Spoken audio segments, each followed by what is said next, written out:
Hello, hello, hello, everybody. I am your androgynous android late night DJ caster, and this is the third year of Phantom Arts Fest. Phantom Arts Fest 3 Bloom and Burst. It is a delight to be back doing this.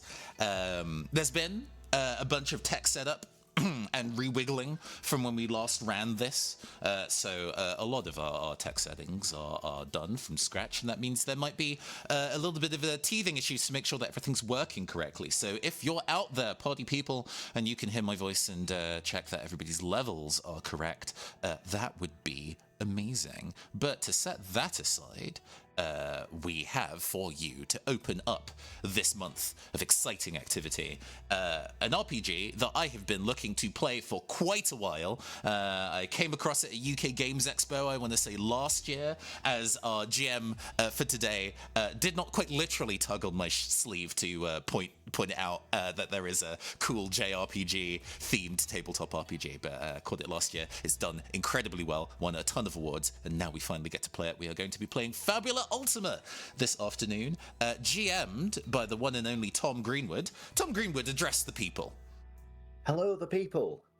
Yes, I've been very much looking forward to running this one. The chap who I think was actually the lead designer and the writer who was there at Expo, and was happy to give us all a rundown of it and a chat through. And to be honest, it was probably a very easy sell.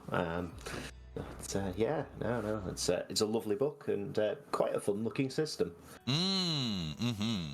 We've been speed running learning it as we've been putting this together, and it is really cool how it manages to go and take a lot of what would be in a video game, create crunchy ideas and make them run quickly to make it work as a tabletop RPG. But before we get into how the game works, let me introduce the rest of the cast. Going down in vertical order, Sheila Onthalis in the building. Hi, everybody. Welcome, welcome, welcome. Glad to have you here. We have, returning from last year, who did they did a stellar job in Eat the Reich, and they're coming back for more of Phantom Arts Fest. Welcome, everybody, Sammy Froond. Hello, I'm Sammy. It's so good to be back. And you already know who I am. I don't need to introduce myself. I'm known internationally across the ocean. Yes, I am also here rounding out the cast. And as we go and get the credits scroll, just so we let everybody know the fabulous people who helped put the game together, the artists that we both commissioned and purchased assets from and all that. Tom, why don't you go and give me a bit of an explanation of what Fabula Ultima is and does, and why you like it? So it's very much a love letter to the SNES and PlayStation era RPGs, which I definitely grew up with. And the thing that very much drew me to it was the character design system, which takes a lot from games like Final Fantasy Tactics or some of the earlier job-based Final Fantasy games. You build your character archetype out of the various classes. You can pick different abilities, and it just allows very flexible character builds while still remaining at least not too complicated and getting too bogged down in it being excessively rulesy. With, I think there's only 4 actual attributes, and then potentially dozens upon dozens of different combinations to make very cool characters. The design philosophy being very much story driven and developing bonds between other characters as the game goes on. It's also quite a nice touch, along with it being topped out with the Fabula system, where the players have points which they can use to either call upon their bonds or their things that are important to them, to ask for rerolls or introduce different aspects to the plot. And then the mirror that the villains have their own things in order to keep themselves going, or when they're finally defeated, or powering up to their next form. Lots of cool ideas implemented quite interestingly. Yeah, there's lots of systems in place going on here, although they are designed to be easy to run and understand. For those who are also new to Fabula Ultima and might be interested in seeing the systems play out, we'll be talking through the systems as we play, at least the first time we encounter each mechanic. So do not worry. Okay, I think this is everything that we need we've introduced. There's been an audio check. We are excited to get started. So let's go and play, everybody. A Rose Between Two Thorns in Fabula Ultima. Cube.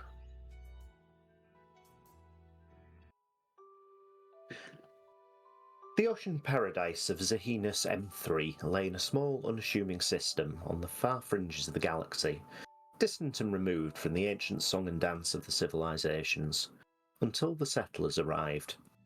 During the great hyperspace storm of 5232, by whim of astronomical chance, or perhaps fate, two colony ships crashed onto Zahinus, their opposing passengers taking their first cautious steps into the new world, and then, without hesitation, reaching for their weapons. Years have since passed since the landing, and a third faction has formed from the outcasts and exiles of the original settlers. This new generation, tired of the wars of the past, have dedicated themselves to exploring the planet and forging a future of hope, struck between the warring nations of the Great Savanti hierarchy and the Alarian Alliance. The camera pans to the azure blue seas of the planet. A small vessel, the Hopping Tide, speeds through the waves, anti-grav engines cutting a perfect V in its wake. On the bridge of the vessel, Captain Bash Oza adjusts her oversized salvaged captain's chair, an expression of puzzlement turning to alarm at a new flashing light amid the clusters of control panels surrounding her. Also then take this opportunity to cut to the players who are currently crewing the ship following their last adventure. Who should we go? Who would like to volunteer first to introduce themselves and their perhaps either a fact or something interesting about the ship themselves or the adventure they've just been on? The ominous flashing light in this kind of control panel setup. Is it like tied to a specific area of the ship? Is it hulls? Is it engines? Because that might be a good way to frame where any of us are on the ship. It will be communications. I'll take that. That sounds like fun. That sounds like a fun job for my character to do specifically. In atop the ship of the Hopping Tide, sitting somewhere between kind of like a classic pirate galleon and a more sleek style interstellar cruiser, there is an open top deck with a big kind of like captain's wheel set up and also like a little scouting platform.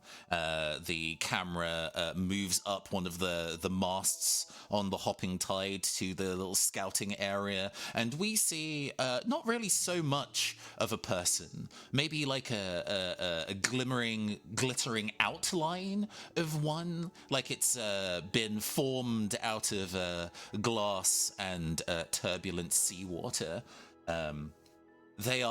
It is a spirit of this planet that we are on, a physical coalescence of nature that has decided, for some strange reason, to act a little bit like a corsair. There seems to be a message coming in. Captain, shall we turn on comms? Shall we let everybody know? Yes, pull it through. Aye, aye.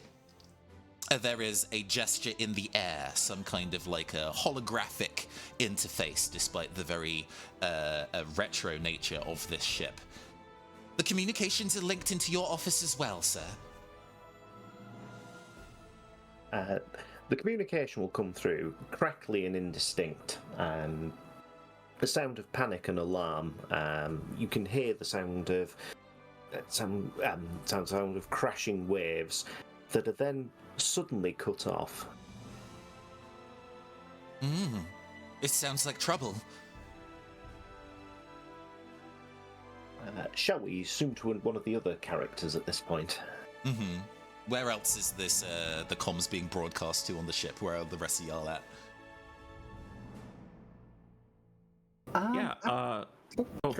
Please.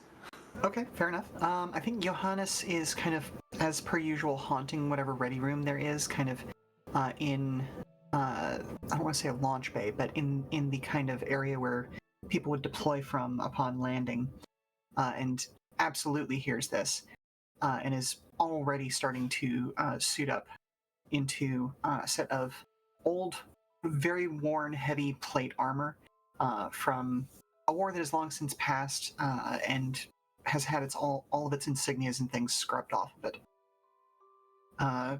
Clicks onto the button that activates the local communicator and says, all right, how far out are we from that? That sounded like it was a major disaster.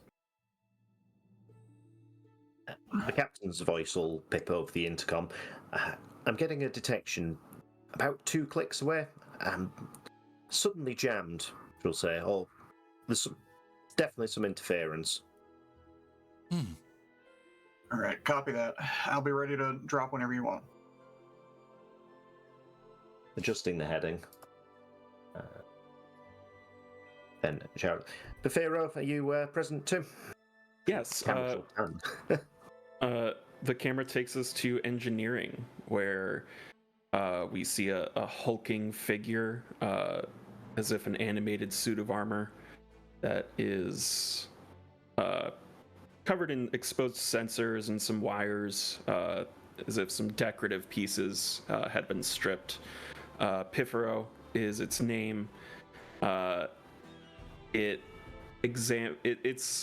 hands are clasped in front of a large rotating sci-fi engine. Rings are rotating around each other. Light is coming through. Gravity and other laws of physics are being warped. And Pifero prays in this moment, and then says over the comms that the engines have heard their benedictions for the day. We'll be ready to increase our speed and get us to the source of the communication faster.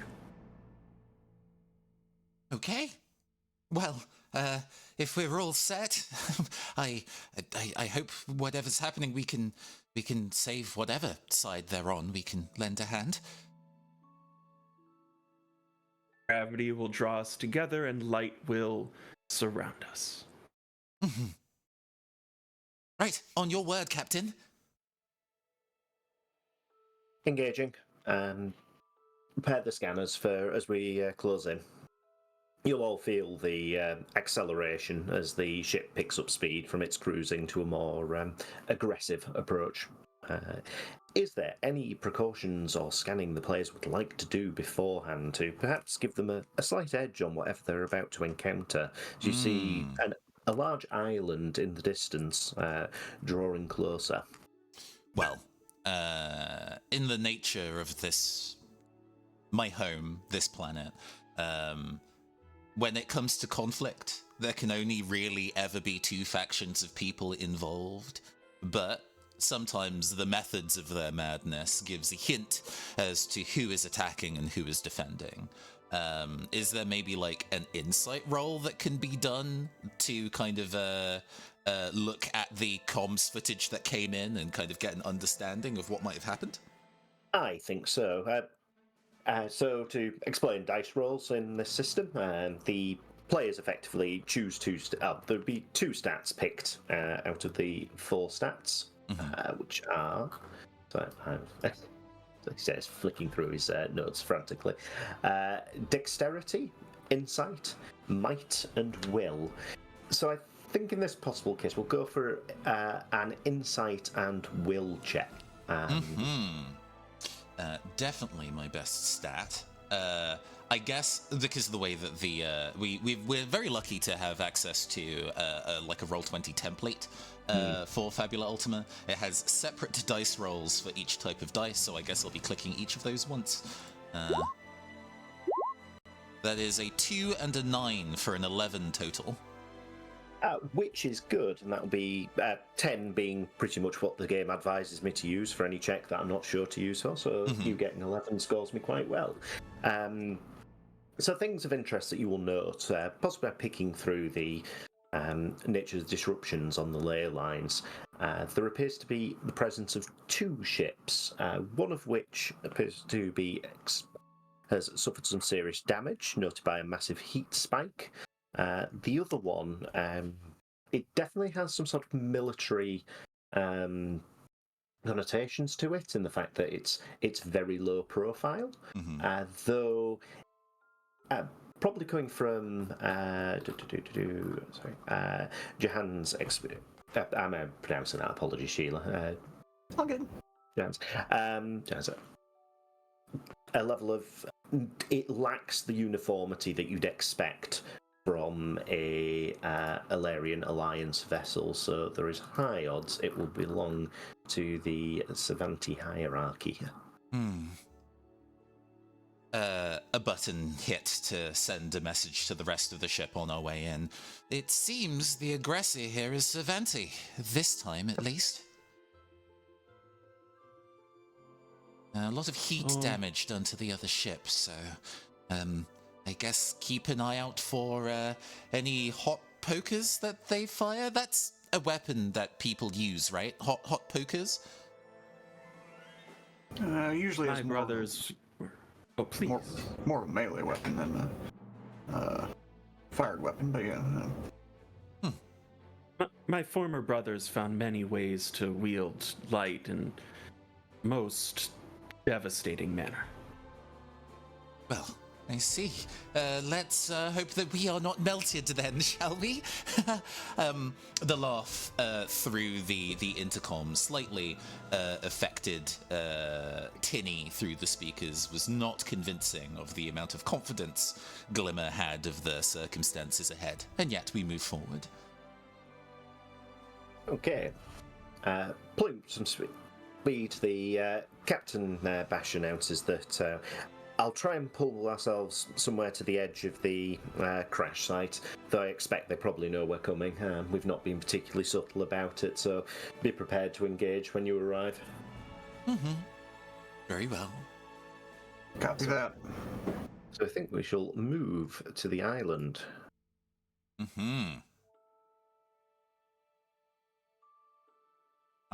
Do you want to clear? Or is it fine to have the folks on the screen already? It's fine to have them there. It'll become very apparent quite quickly. Beautiful. Love that. Okay. Your ship, the Hopping Tide, takes an express approach to the island, catching the people currently on the shore a little bit by surprise as they suddenly form up. As the front of the ship comes down, enabling you all to deploy, you'll spot, almost a few things. There is one smaller ship which looks like it was either a trawler or a cargo ship, which has two huge score marks down the side from blaster damage. It's careened into the shore and crashed into the tree line that runs along the edge. Nearby, a small picket ship, very dark in colour, all angles and edges, has landed nearby. On the shore, amongst the smoke from the ship, you can see several people, two of which are lying down. Their status you'll not be able to assess at this point. A third one who appears to be tied up, and flanking them, a Sci-Fantasty soldier wearing the uniform of one of the great houses, accompanied by two relatively unpleasant-looking war mechs, which stand at about 9 feet tall and crackle with energy, readying their various combat weapons to fend off what is approaching. Enemy sighted. Go ahead, sorry. No. That works with what I was going to say.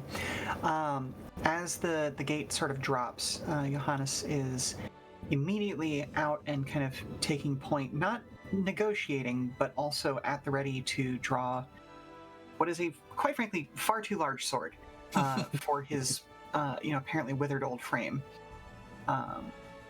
And yeah. All right. Do we talk? Do we fight? Can we at least just intervene? It seems that things have already moved to a terrible place, but maybe we could talk them down. Pifero walks in front of both of them, now carrying two shields, both emblazoned with crackling magical energy, and shouts, "Hold!" There we go. That works for me. Just walking forward, trying to get their attention, and hoping that the first thing they do is not attack us. Oh, a point of order. We've kind of kept it open as to whether the ship that we ride on, the Hopping Tide, is a literal boat ship or a, like, hey, this is a spaceship that happens to look like a boat. JRPGs have both. What's the vibe, Tom? Are we on the sea or on the air? I think on the sea, just because it makes makes my life a lot easier if you're not flying over the island. Reasonable. Yeah. I like the idea then of Pifero, kind of leaping off the kind of disembarking side of the ship into the shallow water, yelling halt. Glimmer steps off the side and kind of seems to stand on the water, almost the soles of their feet kind of connecting to the larger body as if they were one entity. The soldier, surprised to see you coming, has immediately reached and appears to be talking into a radio on their arm. All then ready a combination of looks like somewhere between a halberd and a pulse rifle, and she'll announce quite loudly that this the affairs of this island do not concern you, pirates. Head back to sea. My concern is all that light illuminates and all that is drawn to another. Halt. Last warning, says the soldier, readying his rifle. I want to sprint and try and... Well, okay, he's readying the rifle. Does it look like the person who's tied up is in any immediate danger? Not currently, no. Okay. They're slightly off to the side. Although looks like it's been quite a quick hit. They've sort of tied that. They're probably sat by the side of the Savanti Pickett ship, slightly away from where this is going, and you're probably heading towards the ruins of the trawler cargo ship, which looks like the Warmex was sort of picking through while it was smouldering. But okay, then actually what I'd like to do is cast a spell. Okay. So I think this probably drops us into some sort of initiative, but I will let you go first as you've taken the initiative, and we'll then probably alternate. I'm going to change the music, sorry. Yeah, you got it. All goes. Actually, appropriate time to do this. If you go to the roles tab on the character sheet, that allows you to do a combined roll. Thank you for letting me know. We'll do that for the future.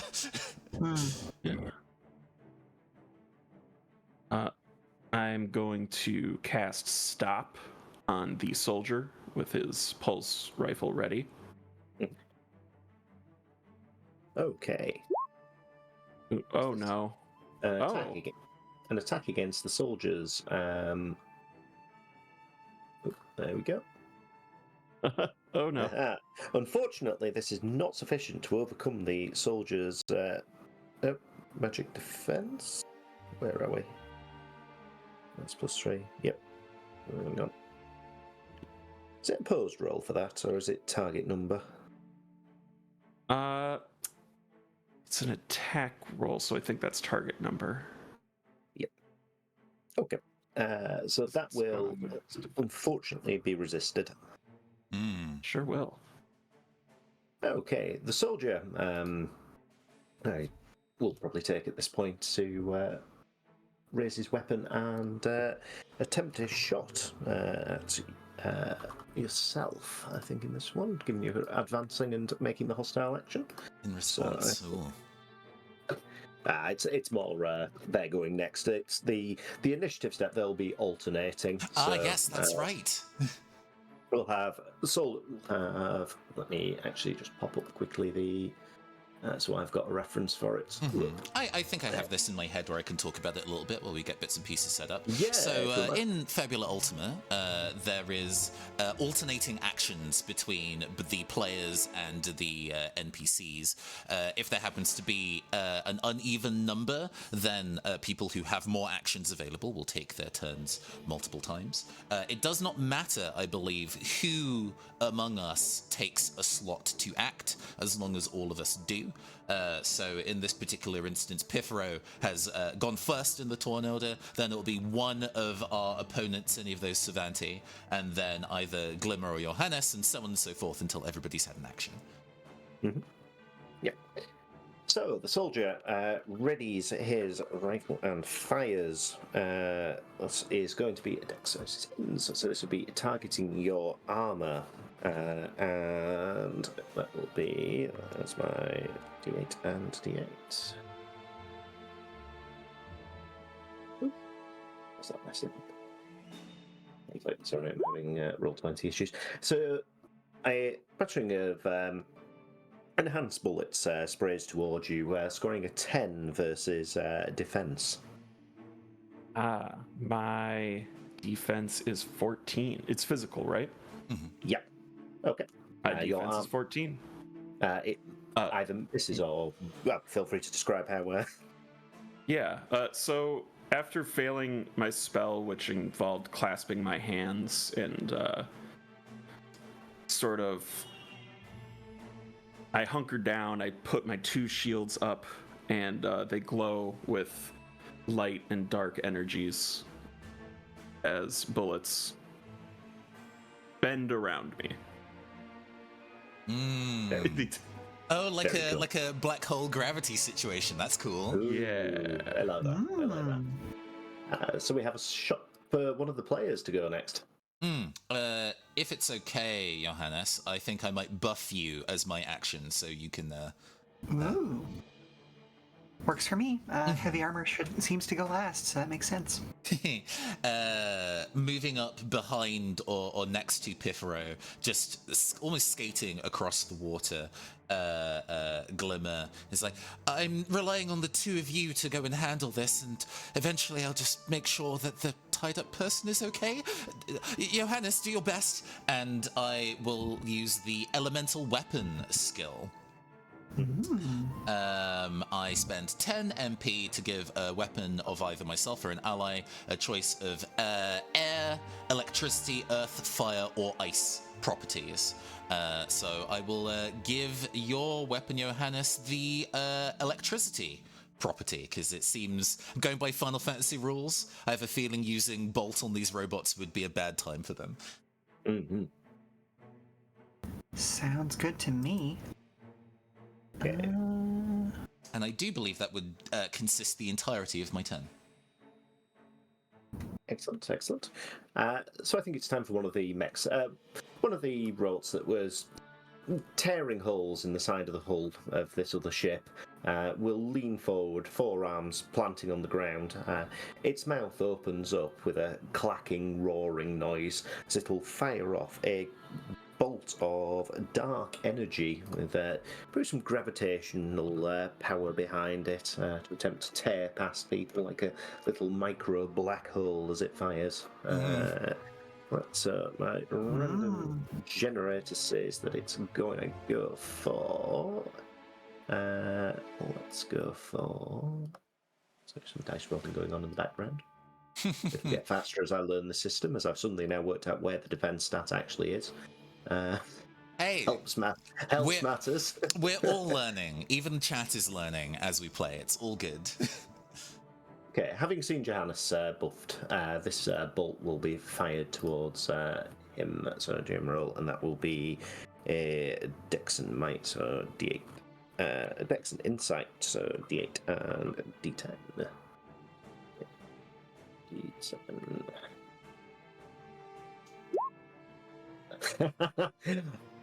There's some sort of backfire and the jaw falls off this thing. Okay. Something went horrendously wrong. It was either In fact, I believe a fumble occurs. I believe the players get to maybe make some sort of opportunity. Actually, it's critical to say. I feel an advantage is being given here, as this particular war mech has had some sort of critical malfunction, as sand has got into the wrong place of it, as it's managed to double one its check. So Ooh. you can either potentially gain a vulnerability discover a vulnerability or information about the creature, or maybe an advantage on the next check against it. It's going to be Joanna's next, so I'll let you decide that. I think Johannes will take the advantage on it. Okay. Oh, this is Warmech Alpha. It is currently trying to recover itself after it has failed to shoot at you. So you may have a +4 bonus on the next action you take against it. Lovely. So, drawing that, ostentatiously large greatsword, Johannes is going to rush Warmech Alpha, seeing that he has an opening. Let's see. Okay, so that just rolled flat. Needs to add the +4 to that. So I suppose that's an attack of 17? That will connect extremely soundly. So this is dealing an additional 9 points of bolt damage, and what's your total damage? So 19 total. Okay. Oh, Oof.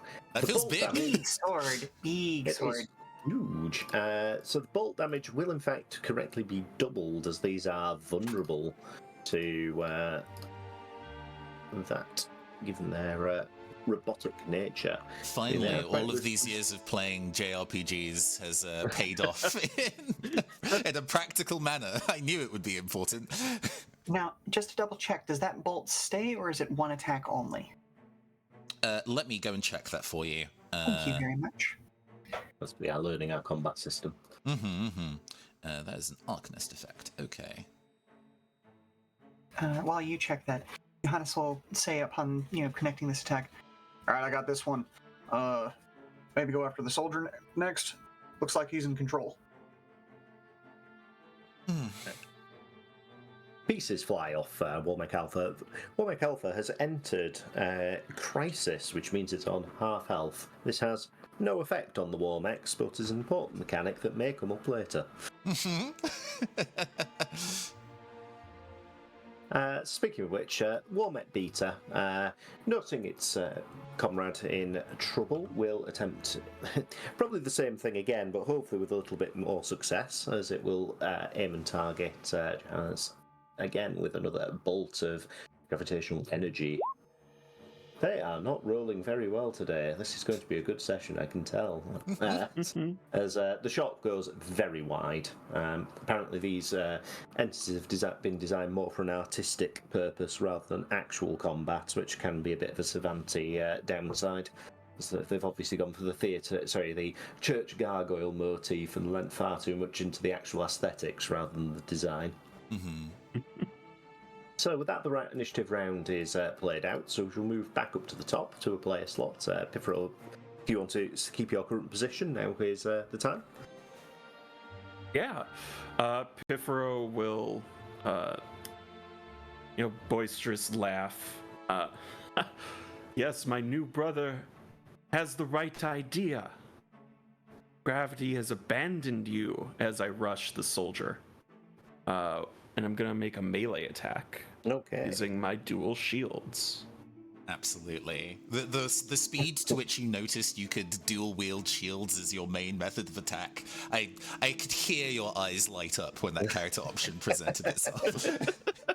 All right. Hit it. Ooh, 7. Okay. It's not gonna do it, is it? No, unfortunately not. The although possibly slightly put off by the fact that his Warmechs appear to be doing absolutely terribly. The Savanti soldier at least appears to have a level of good training and manages to turn his force halberd sideways and brace between your two shields as you attempt to run him down. I would like to spend a Fabula point. You may absolutely do that. Oh, there's a place on the sheet for me to do that, isn't there? Yes. presumably at this point, as you're pressuring him down slightly with the twin shields, and what would you like to call upon for? I'm calling upon my theme, my character class. I am a devoted heretical sentry.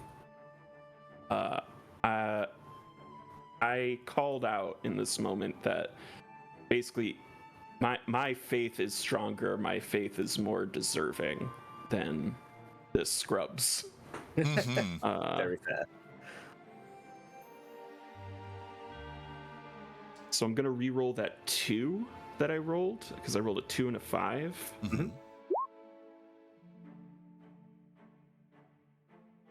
Ah. Oh, cool. And then I'll just roll a D8.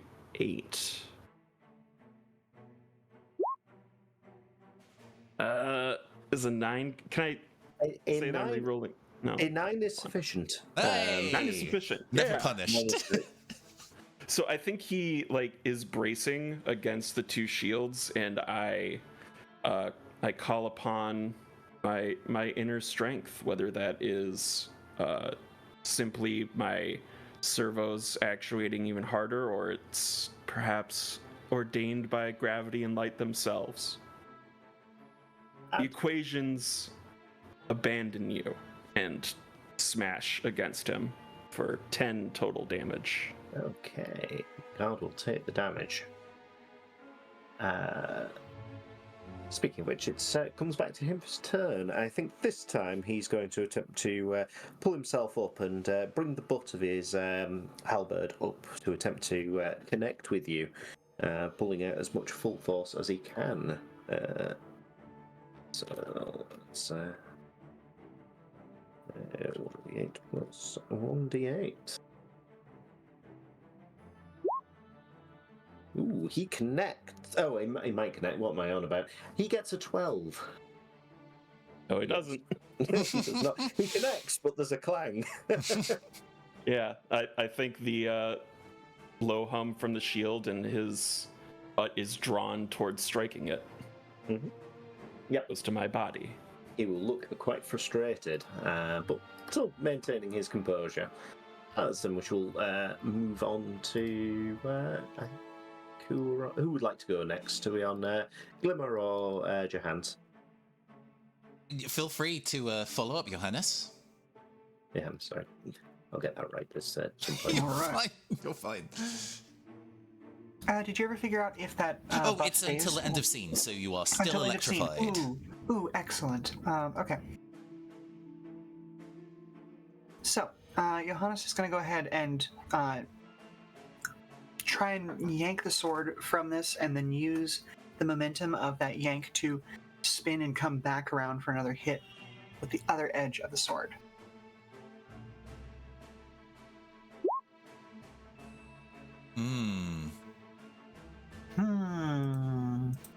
A 4 may not cut it. A 4 might not cut it. It does still get the +4, I think. Where did I get that from last time? I think even with the +4, that's slightly short to. Oh no, because I don't have advantage anymore. So No, that's true. That's true. So let's toss a Fabula point at re-rolling that D10. Mm-hmm. What would you like to call upon for your Fabula point? Let's see. I would like to call upon my identity and the fact that these are. I used to be a soldier for the Alarians, and so this is a type of mech that I have fought before in the past.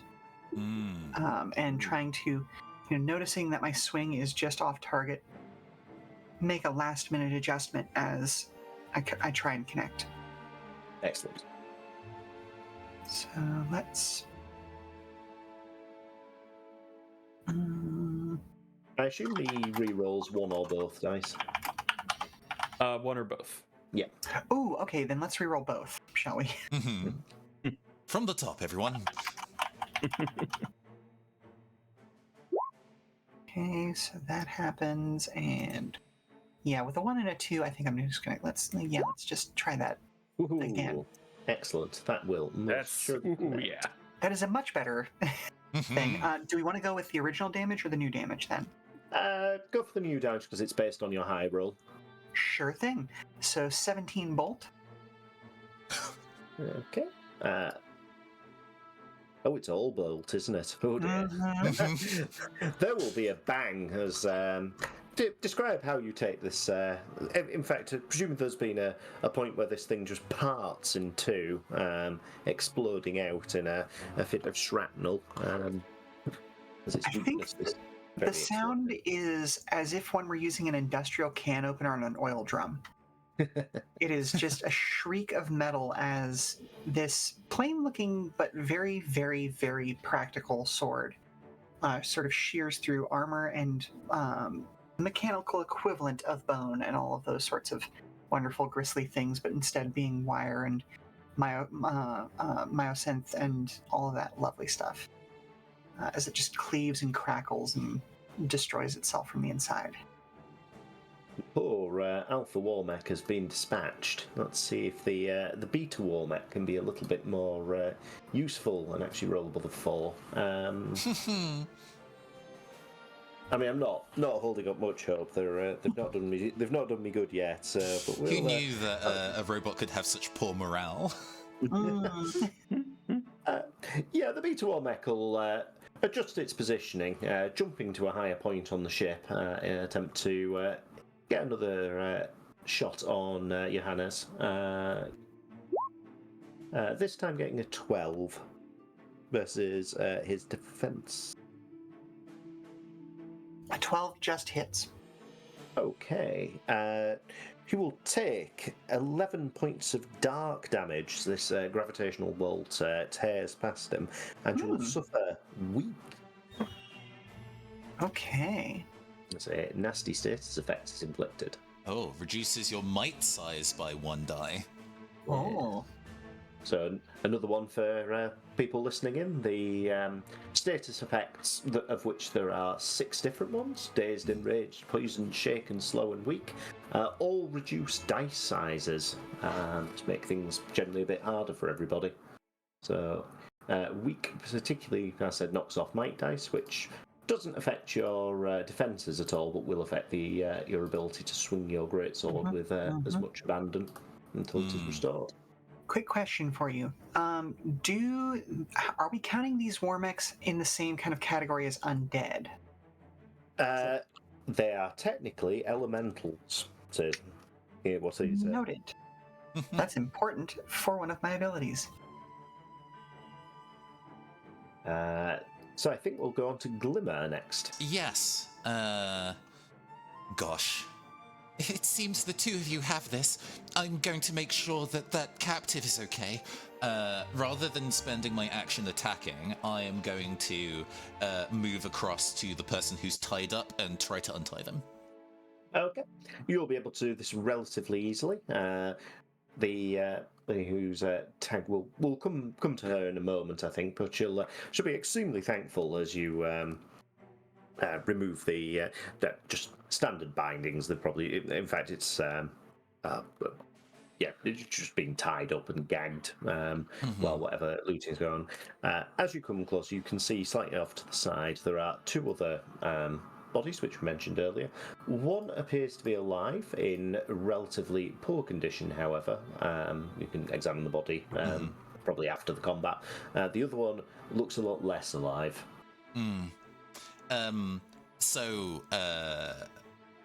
Considering Glimmer is very, I guess not an other, is more a worldly being than an otherworldly being, but still, the tied up captive has probably not seen anything like it before, as it advances towards her, and then rather than attacking, undoes the binds.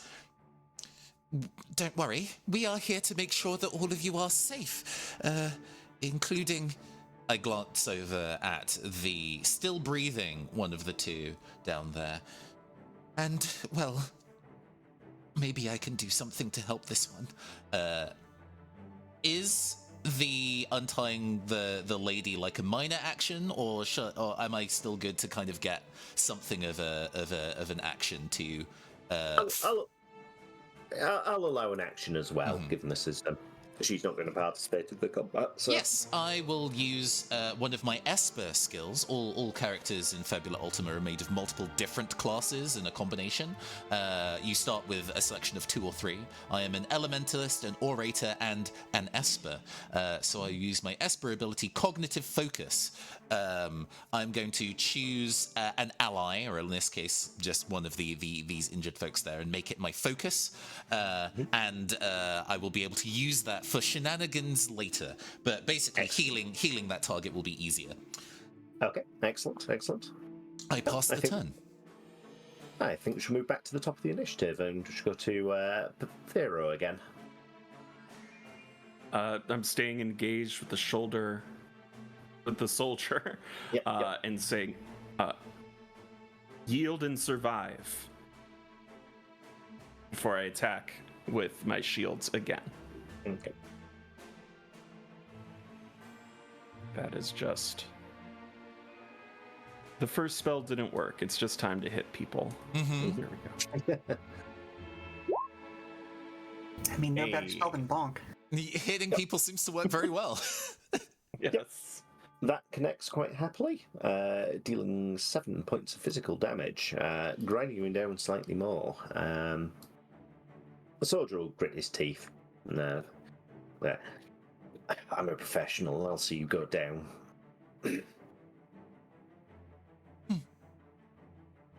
Out of curiosity, are the plus blanks not showing up on your side? Because I believe that would be 12 damage, wouldn't it? Oh, they're not. I'm just seeing a 7. Ooh, Oh yeah, it's okay. a 7 plus 5 physical. Oh. Ah. So yes, I don't know what's going on with the roll there. So if you want to shout the damage at me rather than me reading it out, we'll find out why that's doing that. Will do from now on. Thank you. Right. I think the soldier will continue his strikes back. Let's go for another swing with his heavy halberd. That's a D8 and a D8. He will get a... Sorry, no, I can see the... unfortunately, I can see the die roll, so I'm emotionally reacting to the results. Apologies. He will get a 13. That doesn't hit. Oh no. I have a 14 because I have 2 shields and armor. Ooh, it's so good. So he will hit you with what you suspect would have hurt were you not some sort of dual shield wielding mech. It's like somewhat surprised as he was expecting to take your head off with that and did not succeed. Again, just gravity draws the... Like he was going right for a hole in... Not hole, but like a gap between my helmet and breast. And instead it's drawn right to my chest and it glances off. Mm-hmm. Effective. Johannes, onto you. Okay. Would you be down to go for the other mech rather than the guy? Oh yeah. That's the plan. I'm just trying to. You know what? Let's do the flavorful thing rather than the smart thing. And, he'll say something along the lines of, well, hit me with darkness, will you? Well, 2 can play at that game. And I'm going to go ahead and use a skill called Shadow Strike. So let's roll a might die about it, and see how much HP I lose as I. The might die is reduced since you are currently. It is. Yeah. Let's see if this. Weak. Okay. Let's see. Okay, so I lose 7 HP. Oh. No, that's good. That's good because that means I'm throwing 7 extra bonus damage onto this next attack. Ah, okay. I rescind my O.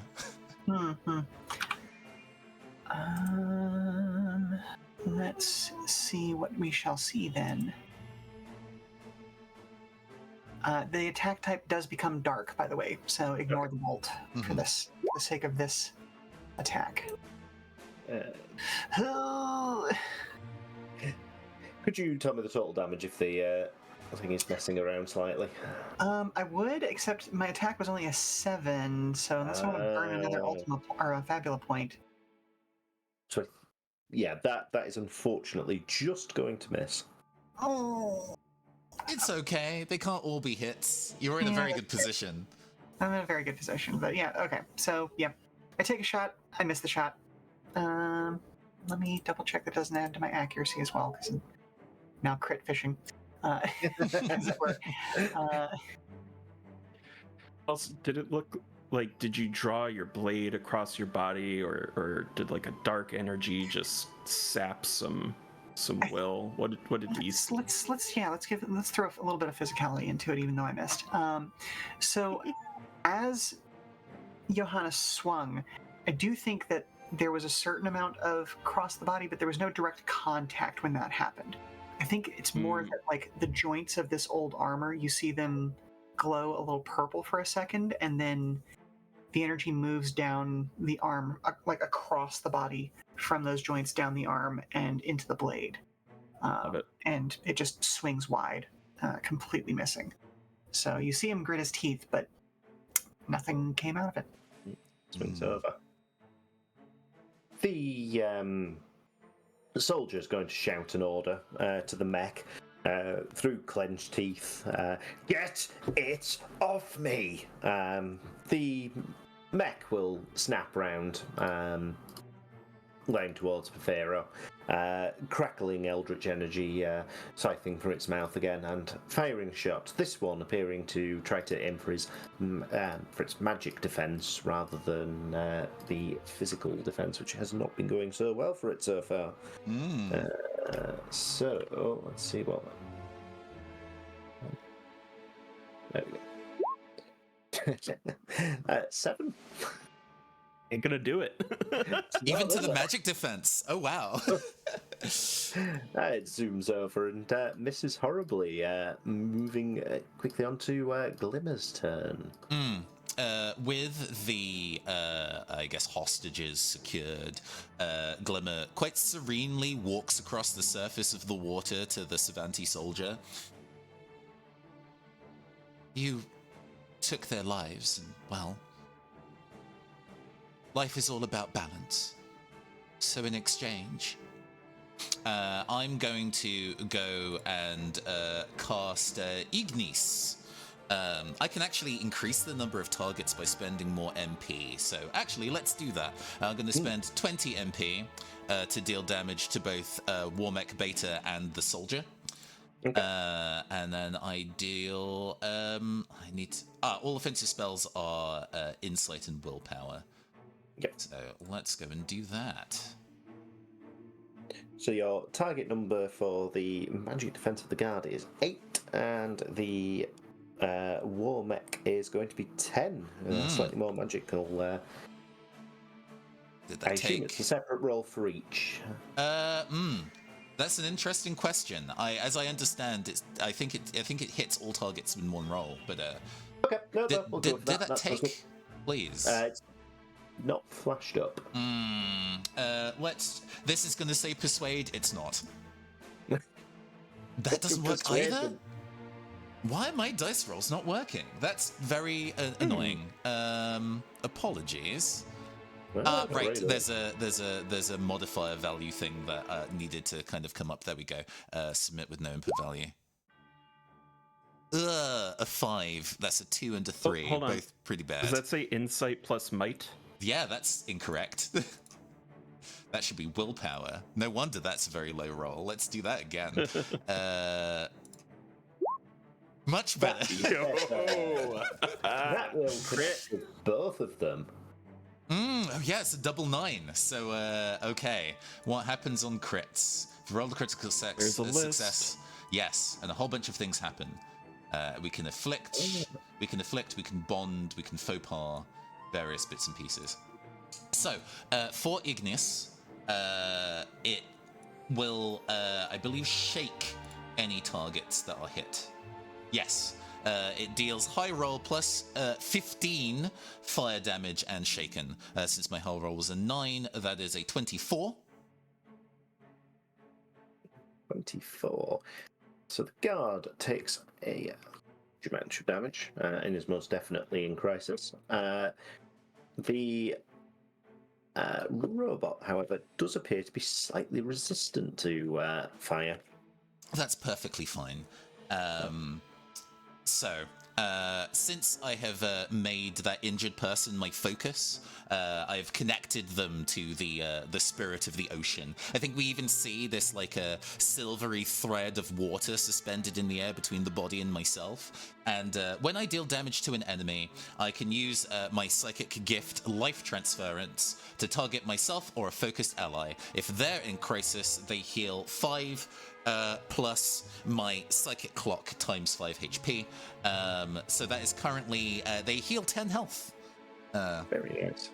So I will rule at this point, because the unconscious chap wasn't hugely meant to be participating. However, you've recovered his wounds to a point that he is definitely going to be safe, although he's still unconscious as it stands. Yeah, I don't want him to fight, just making sure that he confirms that he's alive, as we see life essence kind of almost diffuse into the ocean water that makes up Glimmer and move through this thread into the air to go and heal the other individual. I think balance should be restored. Nice. And both targets were shaken, were they not? Yes, they are. Excellent. Which I do believe enables other people for shenanigans. So. Noted. Excellent. So that was Glimmer. So it goes back up to Pifero, given there's only 2 of them at the moment.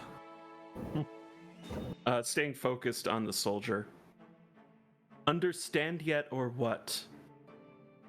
You have no hope here. Surrender. And assuming he doesn't, overhead 2-handed spike with the shields. He is going to still be grimly stoic. Right, and I shouldn't have closed my character sheet. There I am.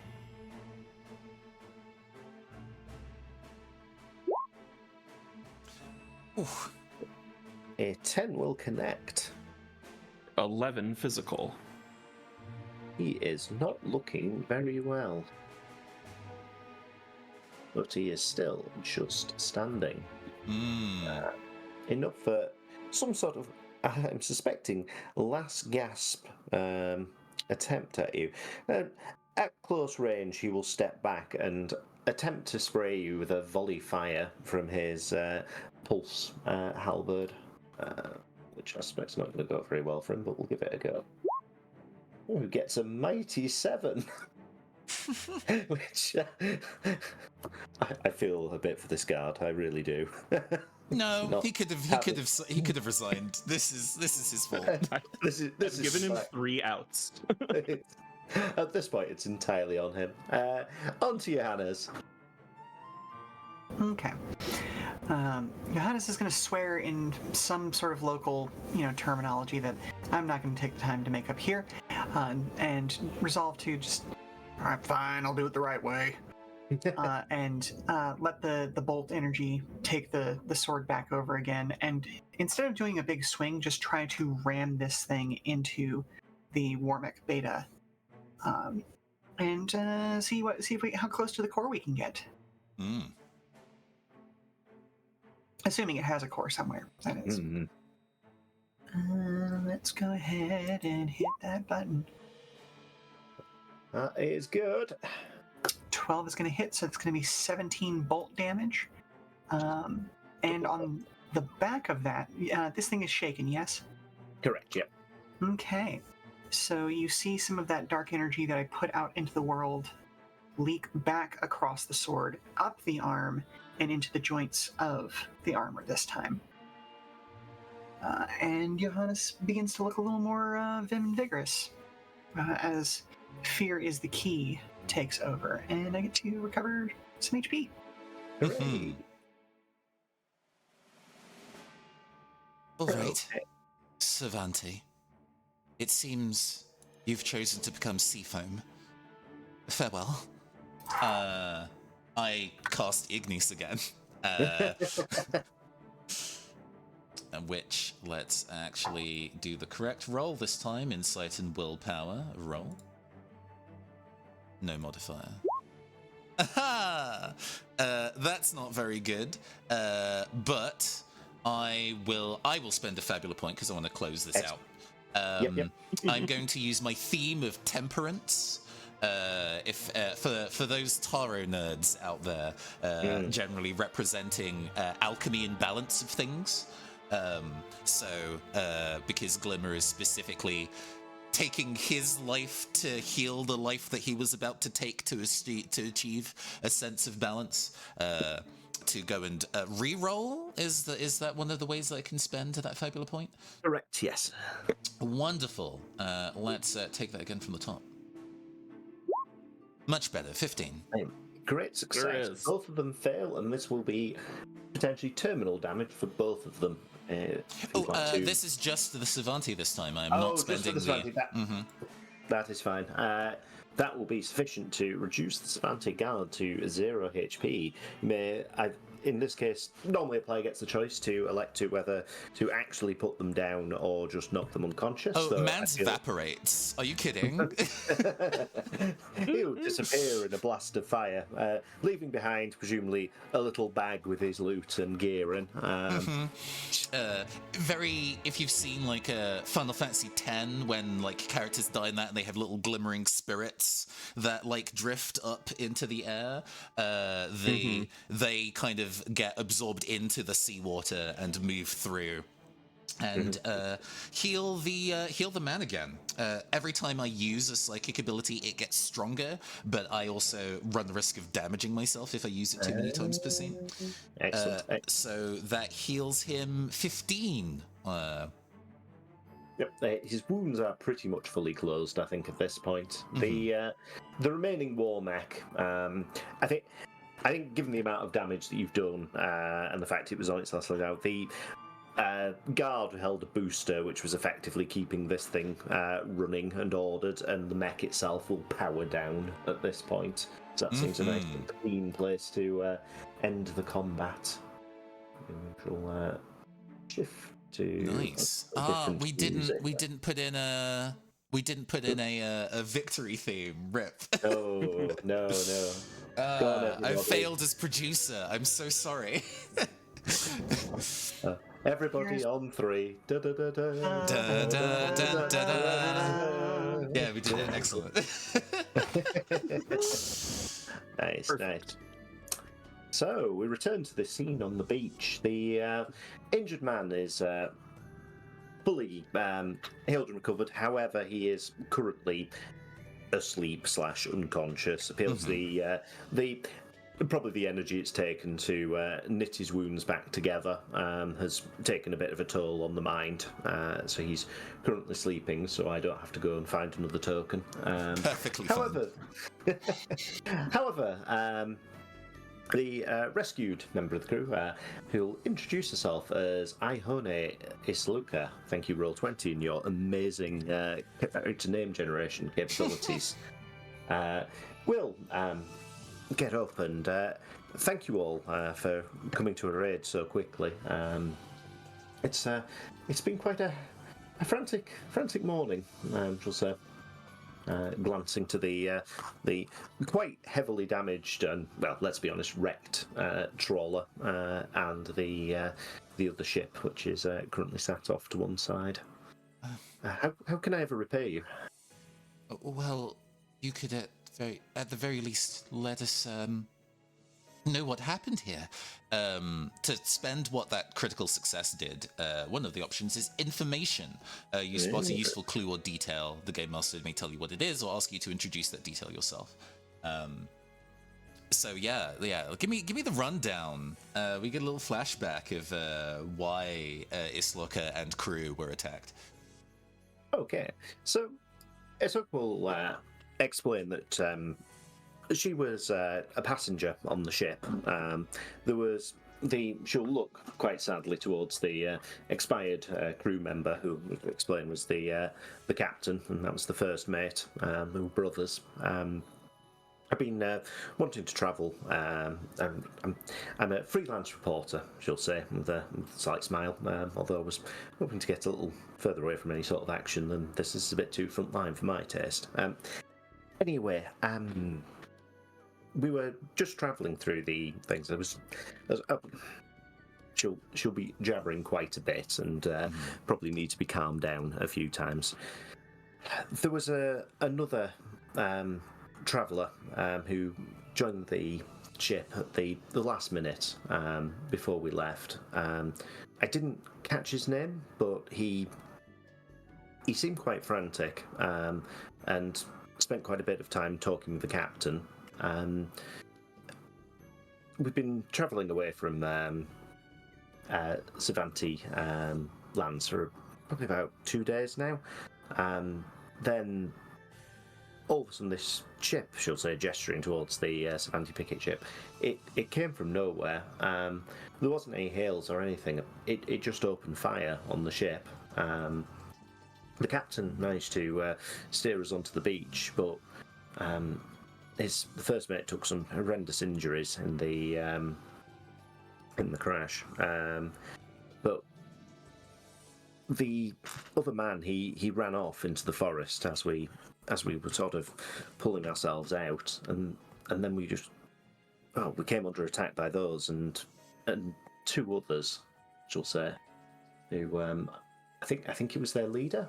There was certainly some man issuing orders, and another.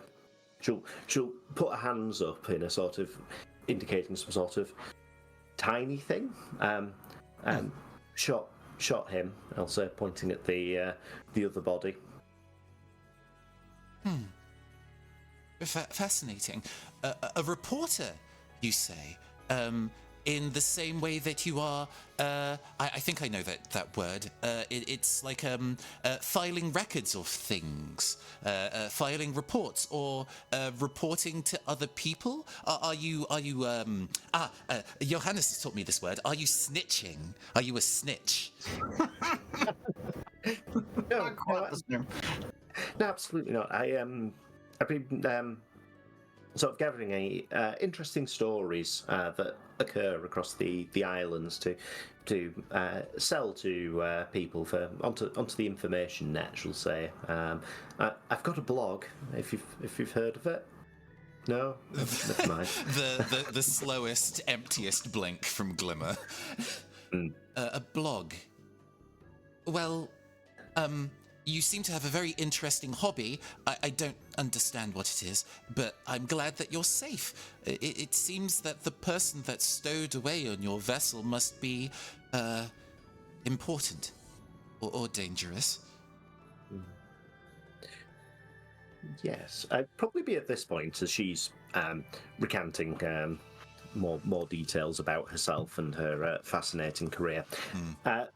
Both Johannes and Glimmer are both separately going to realise there's something in the area that's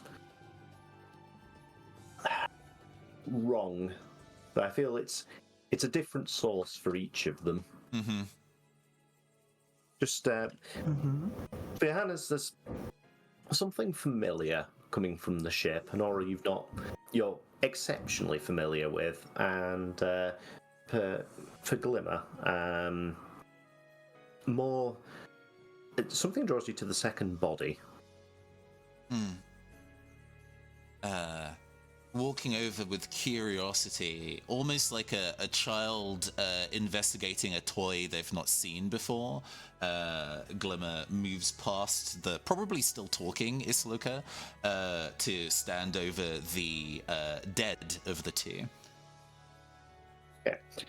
The cause of death on this one is relatively obvious for what looks like a shot wound smack bang in the centre of his forehead.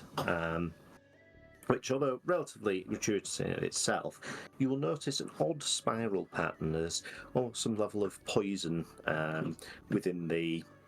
Very unnecessary, given the fact it's where he was hit. Yeah.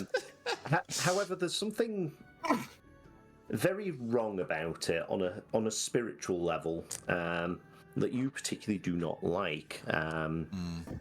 You can't quite put your finger on it, but you suspect there's something quite inherently unpleasant in the design of whatever did this particular injury.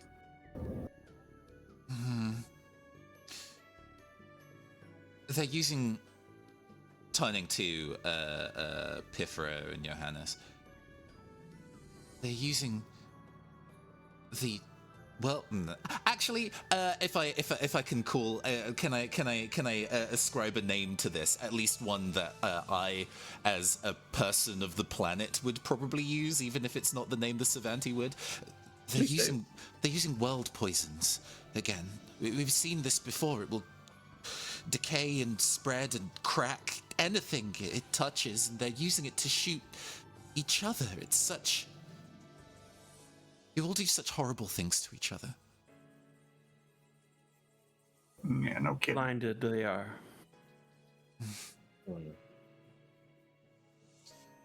You said that Johannes also recognizes this. Is this something that's tied to his backstory?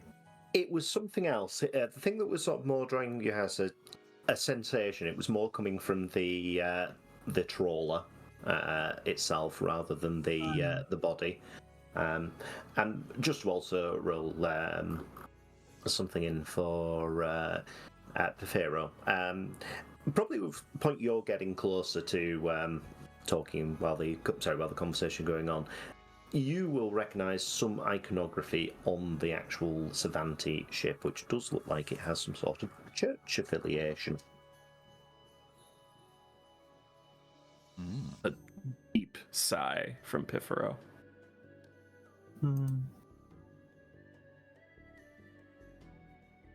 But I would like sort of not silently, but obvious what I'm doing. I would like to inspect that ship and its church affiliation. I don't think any particular roles needed at this point to Aston. You definitely recognise its registration, if anything, puts it as some militant arm of the church, probably one of the affiliated houses. Currently, the vessel is sealed. You have potential ways of getting in, but I'll leave that up to the players. Don't have a in an hour over that. Then Johannes will follow along. Hang on, Pifro, you're not allowed to do these sorts of things alone. Not trying to lose you again. You know what I mean? Much appreciated, brother. Are you in need of any aid? I understand you gave your life force in the battle with my former brother. I'm not feeling my top right now, so if you've got a way to sort of peel that ick off of me, that would be appreciated, but otherwise I can just kind of deal. Yeah. Pifero's large hands, I've failed to describe them, but I sort of picture big articulated mech, like when their arms kind of look like a millipede. And then big ol' hands at the end of those, which are carrying the shields in the back. They surround you, not touching you, but then you see motes of light being generated by them as I spend however much I need to. Beep, beep, beep. There's my spells. Yeah, I use 10 magic points to cast heal, and you heal 40 HP. Wow, that's a lot. It's a lot, and it's not a lot of points either. So, does that also get rid of the weak status effect? I don't know that it does. I believe the status effects will probably pass between scenes. Okay. I think I'm going to, given there's not going to be that many scenes, I'm quite happy for it too. Or in fact, take that. Yeah. So, what would you like to explore? So, breaking into the Savanti ship or exploring the cargo vessel? I think, Johannes is very much locked into, because it was the Savanti ship that had the thing he was interested in on it, right? No, it was the trawler. The Okay. trawler. Yep. Then That's the direction that he would be attracted in then. Mm-hmm. Okay. I think Pifro will linger looking at the ship, but then will follow Johannes to the trawler. You reckon if push comes to shove, you could probably brute force your way in. It just might take a little bit of time. You've got your own ship here, so there's probably tools, but this one seems an easier one to do first. So you explore the trawler, which obviously take down a couple of very well placed precision blaster shots to the sci-fi engine has brought it down. The ship itself's a bit of a hodgepodge of different components and the like. Looks like it was just transporting various perishable goods, probably from the Sci-Fantasty Empire to some of the little colonies or unaligned factions in the area. Things of interest that you will find aboard this hull. Let me have a look at my investigation set. So, in the captain's cabin, you will find a passenger log, which notes Ihone and a J. Smith. It has been put in inverted with sweet quotation marks around it. You will note that the coinage, you'll find the captain's coinage, which appears to have been completely untouched by the exploring Sci-Fantasty group, holds 300 zenny. Casual commentary from Ahoni will note that she only paid about 15 zenny for this trip, so this is quite a lot of money that's been added to the ship. Exploration of the decks, you'll find where Ahoni and this mysterious J. Smith was residing. You will note this odd feeling that Alice has been sort of picking up on. You'll detect a small amount of also necromantic residue in the area where the J. Smith was residing. Your experience of such magics probably suggests there might have been I suspect the sort of thing that you've probably got buried somewhere deep in your chest. A power source that's been sat here for at least a couple of days and as such has bled around a little bit into the area, not in any harmful way, almost like how it's putting something exceptionally cold down has chilled the surfaces around it. But most people would probably not have picked up on this, but given the fact that you're quite attuned, it's definitely something that you're familiar with. Right, well, I think that Johannes takes a moment to sort of touch the area as if that would give him some sort of connection. And says, well, someone very much like me has been here. Don't know if it's one of my folks, actually, or just somebody else who had the same thing done to him, but we may be dealing with somebody else who can get back up when the time comes, if you catch my drift. They are connected to the same darkness you are? I believe so, yes. Same sort of tech, same sort of feeling, at the very least.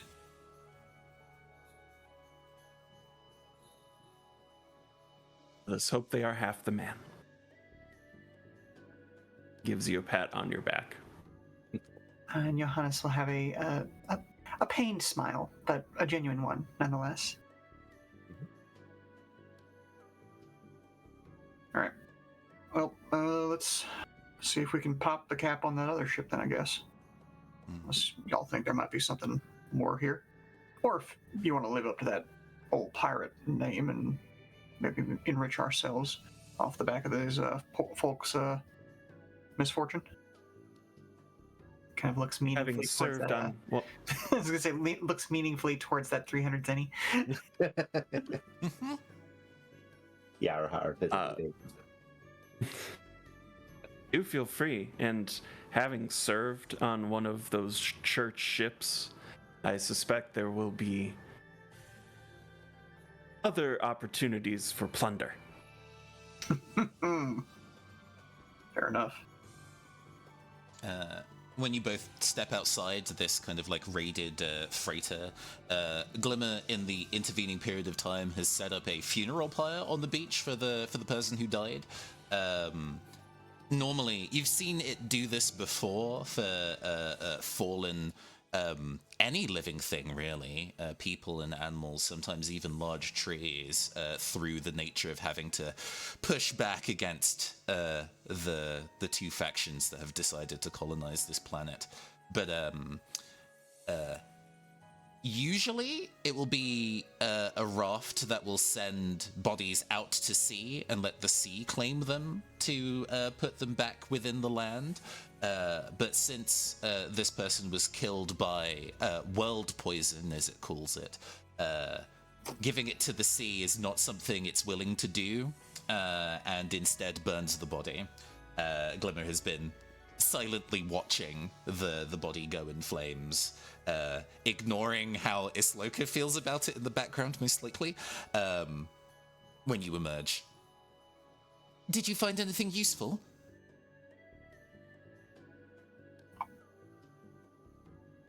Well, Money? yeah, well, that, and a little bit of evidence.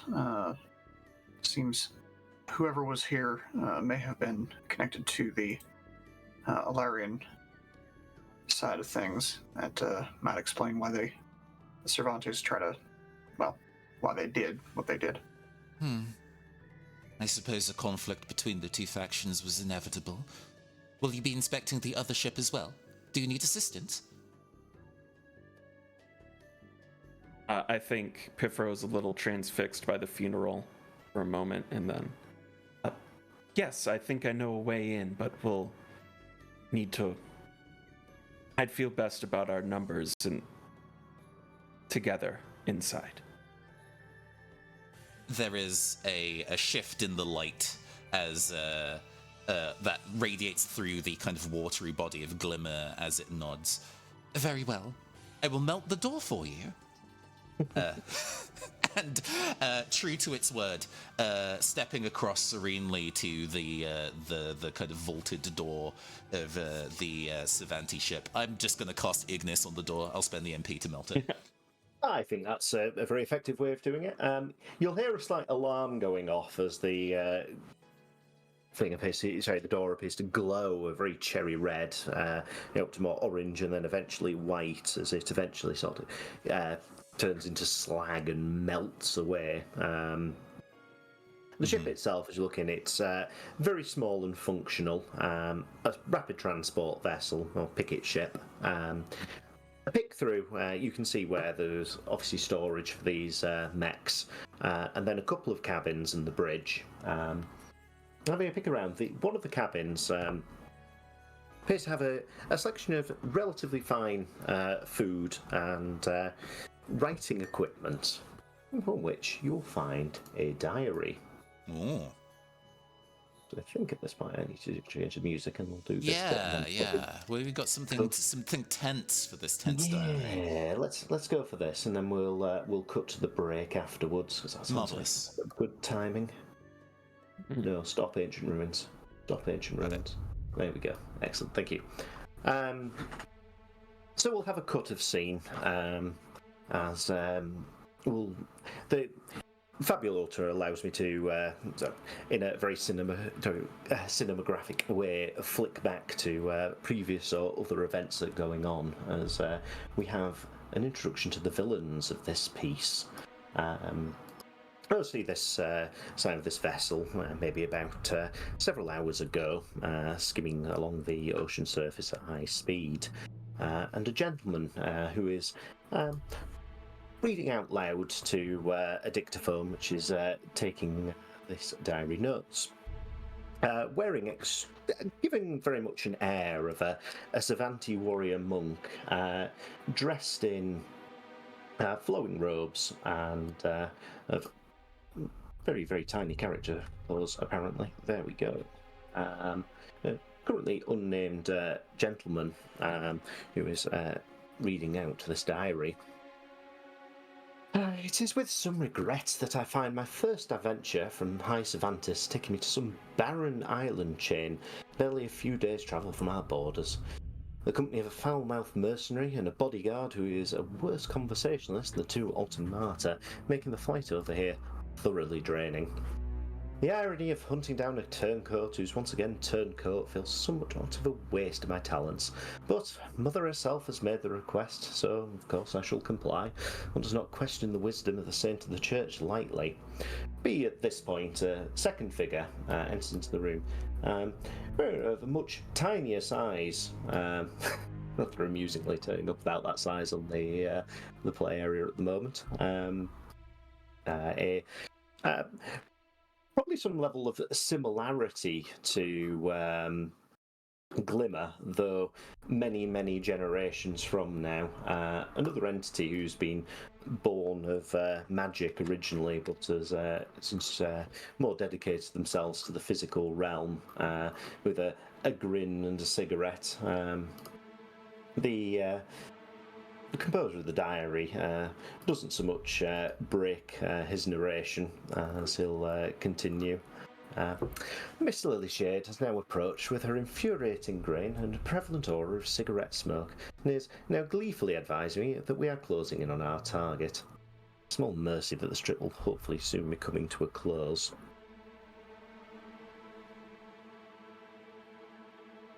Point, the scene ends.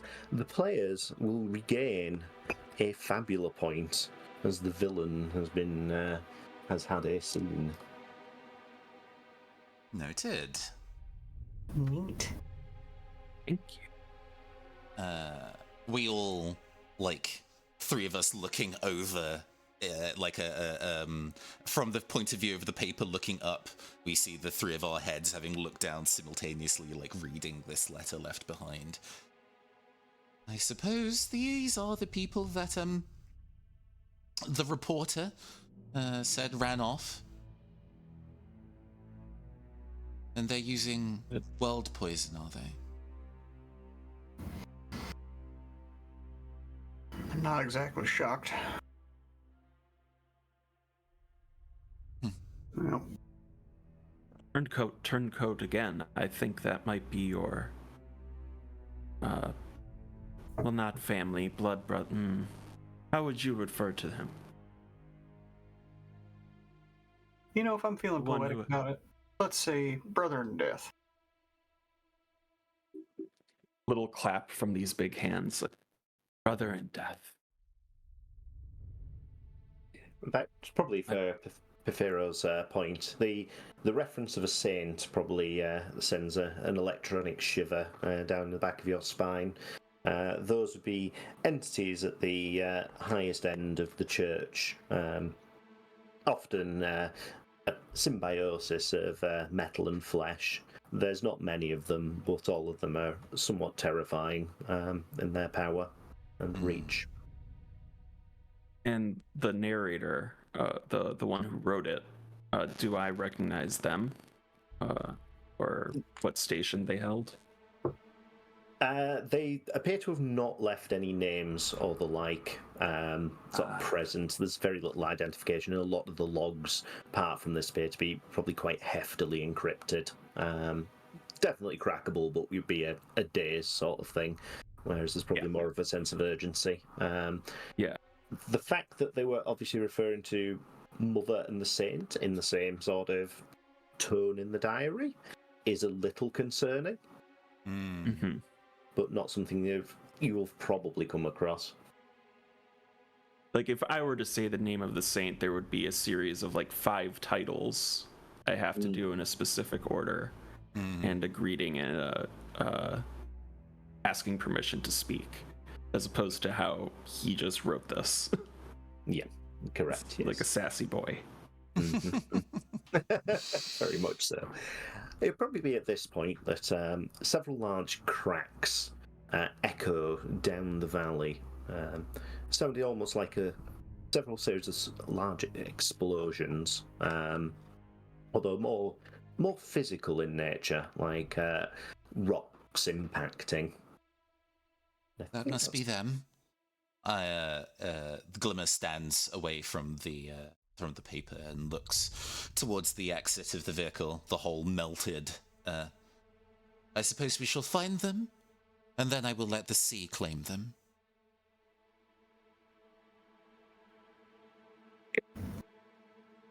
Fantastic. And it's sounding to This is me... Also, go ahead. I was saying that sounds like a cut line right there. That sounds It sounds to like me like it is time for a 5-minute break while we can take a stretch, drink some water, and feel our feelings before we close out this save. Be right back. Okay, and welcome back, everybody, to the second half of Fabula Ultima, A Rose Between Two Thorns. For those who are just joining us, Tom, do you want to give us a bit of a rundown of what happened in the first half? Yes, well, our intrepid group of heroes have responded to a distress call, finding an island where a ship has been shot down by the agents of the church affiliated with the Great Savanti hierarchy. The advance party has been put down quite effectively, and following a bit of research and rescue of survivors, there's been a discovery that there is a fugitive on board this vessel who has since run onto the island and has been pursued by the villains of the piece, whose rather egotistical diary you have discovered. And so we step back out from the Savanti ship onto the beach and look at the reporter that we met and one of the two survivors. We will be leaving now. We need to pursue those who would poison the land. Well, best of luck to you all, shall I say. I'm sure you'll handle yourselves pretty well, but watch out. They did seem quite, well, a little bit more competent than those mechs were, shall I say. Well, it does seem that those mechs, while they did not compare to our abilities, did put you in a poor position. With no hint of actual malice behind its expression. You can see the sort of... Are they trying to be insulting? No, I don't think they are, but they've saved me. We'll let that slide. Ifro takes a quick step in front. Please report to the captain. I shall. Our ship is outfitted to assist you in any way you may need. And trying to push us along into the chase. Like, you're going to further traumatize her. Yeah, no, that's fine. In fact, Captain Bash will probably have got a few more of the crew members to carefully bring the unconscious crew member on board, and we'll be escorting Elhona on board as well. So I think we'll keep on the screen for now as players progressing through the island. You've heard a couple of, and we'll hear a few more of these loud cracks coming from deeper in the island. Seems to be coming sort of beyond the forest, more towards the great hills and cliffs that are overlooking the peaks of this part of the archipelago. But I think at this point I would like to make a group check of height and dexterity. So group checks are something I do quite like about this game, where rather than everybody just throwing loads of dice or just granting advantage, you can collectively nominate a leader, and then you will make a check with some bonuses. And where... And it's the page with it on. It would have been a really, really useful thing to bookmark. You're good. Wait. Yep, give me 2 seconds just to pick up objective. It's interesting. While you're finding that, even though obviously Glimmer is but an aspect of the nature of the place, they're good at navigating specific things. Wider geography is not necessarily its strength, but you know, if you've ever had to go through hostile terrain, jungles, swamps, sheer cliff faces, it has known itself to be quite reliable. But matters of actual physical strength and hiking, left up to you two. Okay. So, for a group check, the characters nominate a leader. This character will perform the check. Everyone else acts as a supporting character. Each supporting character performs a support check, identical to the one the leader will perform, with a difficulty of 10. Each supporting character passes gives a +1 to the leader's check. If any of the supporting characters have a bond towards the leader, the highest bond strength is also added to the check, regardless of whether they passed or failed the other check. And then you'll perform the final check, and you'll gain any bonuses provided by the supporting characters. This is going to be a dexterity and insight check. Oh, an insight. My insight is high, my dexterity is low. It's about what I'm working with too. Yeah, my insight is only kind of mid with low dexterity, so I am not an appropriate leader for this one. Okay. Do you want to lead or shall I, Pifero? I'm rolling the D10 and the D6. Oh, I have a D8 and D6, so I think it sounds like you. Okay. I will take... So I have a bond towards you as well. Yeah, talk about the bond. Yeah, so Furo is a member of a church that is devoted to light and gravity, and Glimmer on the Shore is a being that is very much connected to the tide, and it is fascinated by someone who is so directly affected and interacts with and feels gravity in that way. So watching it move through the jungle, sensing and supporting the gravity around it, I think, is how it looks, how it's called upon. So it's one strength. yes. Yes. So I get an additional point to the roll, but you also need to roll and see if you can beat a 10. Yeah, so both Johannes and Pifero do need to make their rolls first as supporting characters who are assisting in this, aiming for a target number of 10. Okay. Modifier none. Excellent. Let's go. Yeah, not great. Johannes is not helping, apparently. I It's all mean, good. he's doing his best, but also like bulky person in armor, not really meant for not this his sort of thing. situation. Yeah. I think similarly, I am bulldozing through some of the terrain that Glimmer is more deftly maneuvering. The shortest way to a destination is a straight line. All right, so I'm making an insight and dex roll and adding 2 because Pifero succeeded and has a bond relationship with me. Correct, yes. Okay, so I am adding 2 as modifiers. Submit. That is a 10. Exactly. That is good. I'm glad you passed that. So, not only are you able to ascertain a quicker direction through the forest to reach the location of where these sounds are coming from, you also discovered something quite interesting as you were wandering around. So you almost stepped on it, but as you were getting closer to this quarry, there's a sort of a small round metallic disc with a little pressure plate on the top of it. The other two in level of horror will probably recognise a couple of anti-personnel mines that have been put on the path. That's the most likely route up to this where you're heading towards. But this might be a new thing that Glimmer's not come across before. So it smacks of a weapon. Yeah, dropping to almost like puddle height, like the height of the being collapses. It looks at it quite close, but without directly touching it. Oh, this is fascinating. It is some kind of plate. Yes, Johannes, you eat from plates, right? This has been scattered here. Oh, and there's another one over there, and over there. Are these people from Oh, sorry. The people from the Savanti prone to losing silverware?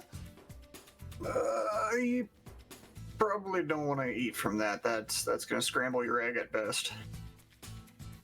A blink, the metaphor is not passing through. It's a bomb. Don't touch it. Oh Physically goodness. getting in between Glimmer and the mine at this point. Moving like Quicksilver, like a little puddle of river moves like fast away from it behind Pifero, manifesting into like a human shape again. I understand that it's dangerous and I will not touch it. All right, thank you. You were successfully able to avoid my little pit trap that I've put on the path for you, Miss Tom. Well played. What's that? Ooh, one less. If okay. So anyway, you'll progress further up, not encountering any more pitfalls en route, and you'll head to an area that looks like, as you realise as you're trekking through this forest, it looks like this path, although probably quite abandoned and overgrown from many years ago. It looks like it was actually probably laid track at one point, like a pebble dash sort of. Think like the washing board roads you tend to get, where, and as you get further up, you realise you're by the presence of what looked like quite large cut stone. This was probably a quarry at some point. And as you find yourself approaching the top, and it opens out a little bit, you'll see the remains of several domiciles, sort of prefab buildings that obviously the jungle is mostly overtaken, but as you reach the area that's a bit more clear near the edge of the mountain, you'll come out an area that was almost a small village probably at one point, which would have housed the workers who served the quarry. And you'll notice a few of these domiciles, as you're going through the edges, look like they've been rushed by some extremely heavy weight, should probably account for the relatively large bangs you've been hearing recently. I think at this point we shall go for our scene change. As you approach through into an area with a couple of people who you've been hunting. I think we'll move to slightly less upbeat music as well. Oh yes, of course. Slightly team jolly. Let's go back to the villain theme, I think. There we go.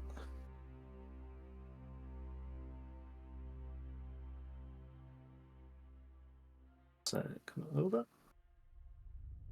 If I managed to get everything horribly out of shot there. You're fine. I'm wiggling the camera. Okay. You will see two individuals. Recognising, at least from the description, the author of the diary, which you've come across recently, dressed in relatively smart. Combat gear, but I said there's definitely this sort of tight-fitting warrior monk aesthetic going on. He's standing, holding a quite long bow staff, shouting out loudly to the various buildings, which still remain uncrushed. Now, Ojo, you're just wasting everybody's time at this point. I'm going to find you eventually. Nobody's coming to rescue you. You might as well just save us. He'll then glance round and said, "Oh, I guess I'm mistaken. Who might you be?" Glimmer, despite its general nature of being quite conversational, says nothing. In fact, it's probably worth drawing. The object of Glimmer's ire is slightly more apparent now. Sat on the tops of one of the ruins that these buildings have been crushed. You'll spot a small, we'll say, fey entity, although very much physical and a lot more physical than yourself. There's still vestigial wings apparent on the small creature. Smoking a cigarette and holding a rifle, just been etched with various arcane runes. And you realise the stock and core of the rifle has been carved from what you probably consider quite a sacred tree at one point that tend to cluster on arboreal ley lines. It's been carved and defaced and turned into some weapon of war.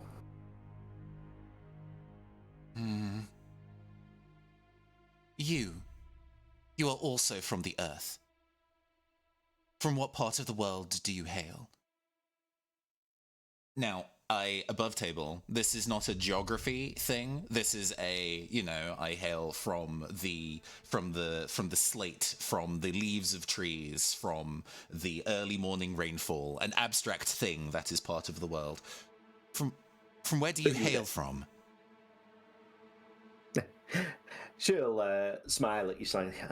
I hail from blood and gunpowder and gold that stacks neatly in little piles. What do you think you are, she'll say with a grin. Now, Fusil, the other character will cut in. Please be polite, at least to our guests. We should at least make introductions. He'll proffer a silent bow, introduce himself. I am Nathir Malakir of the Great Savante Empire, and a herald of the church. He'll glance over. You see a level of assessment running through his eyes, and a look of slight distaste flickering slightly across his features, which he quickly hides. A weapon of war, a heretic, and a fey entity. Oh, this is quite curious.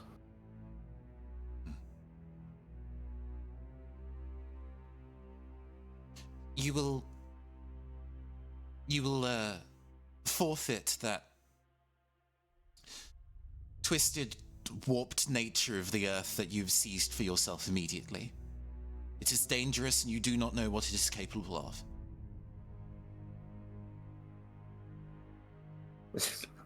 I beg your see-through self-pardon, she'll say with a grin. It's fucking expensive was what it was, and it's damn good at shooting people. There is I guess a smile, glimmer understanding, the nature of at least these three members of the Hopping Tide. Oh, but we are not people.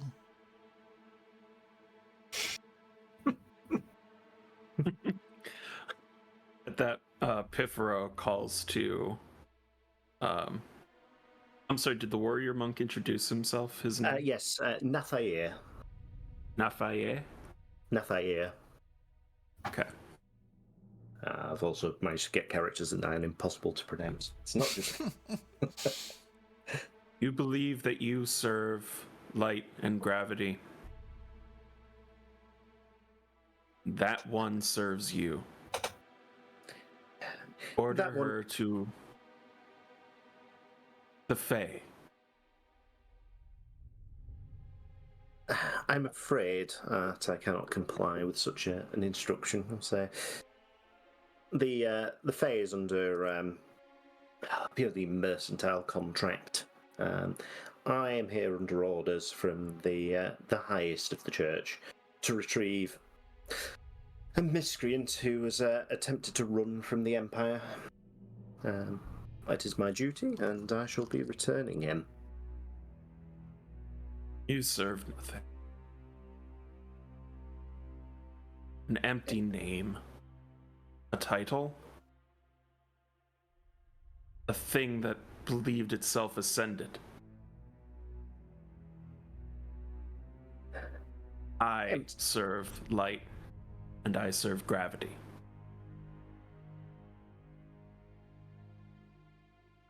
A faith so strong yet thoroughly misplaced and perverted, say, shaking his head. Truly a sad thing to see. One person's perversion is another's salvation. I don't think anybody who still follows either of the two great nations has any room to doubt someone else's viewpoint. Well, such words of philosophy from a warrior. with one of the great warrior poets of old. It comes with surviving battles others did not. Surviving's an interesting use of the term, I'll say, raising an eyebrow.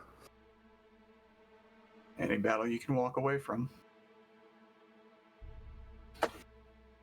And then I think Johannes will kind of crack his neck, but in such a way that, like, it's not clear whether that was, just the pop of a joint or maybe something more for effect.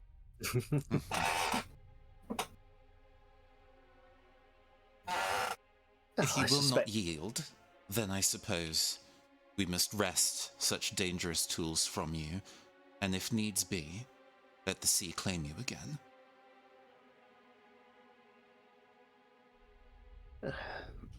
He'll stretch out somewhat, when the staff behind his back. It's like, 3 versus 2. Terrible odds, I'll say. Do you not want to message down to your ship and get a few more people up here? Also with a slight grin. Why is that always the first joke people go to?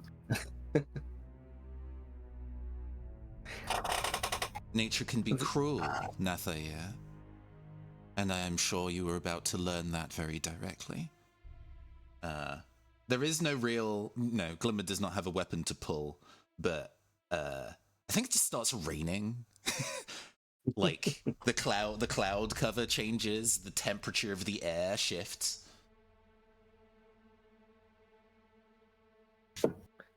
Such confidence, I'll say. He'll gesture up with his finger, and with a slight flex and circular motion, we'll see the clouds part slightly and rain not fall in the area around him. I've been looking forward to something that would be a good test of my abilities. Come, let's see how good you are. Let us spar on this place. And the victor can take the miscreant who's hiding around here and do with them as they wish.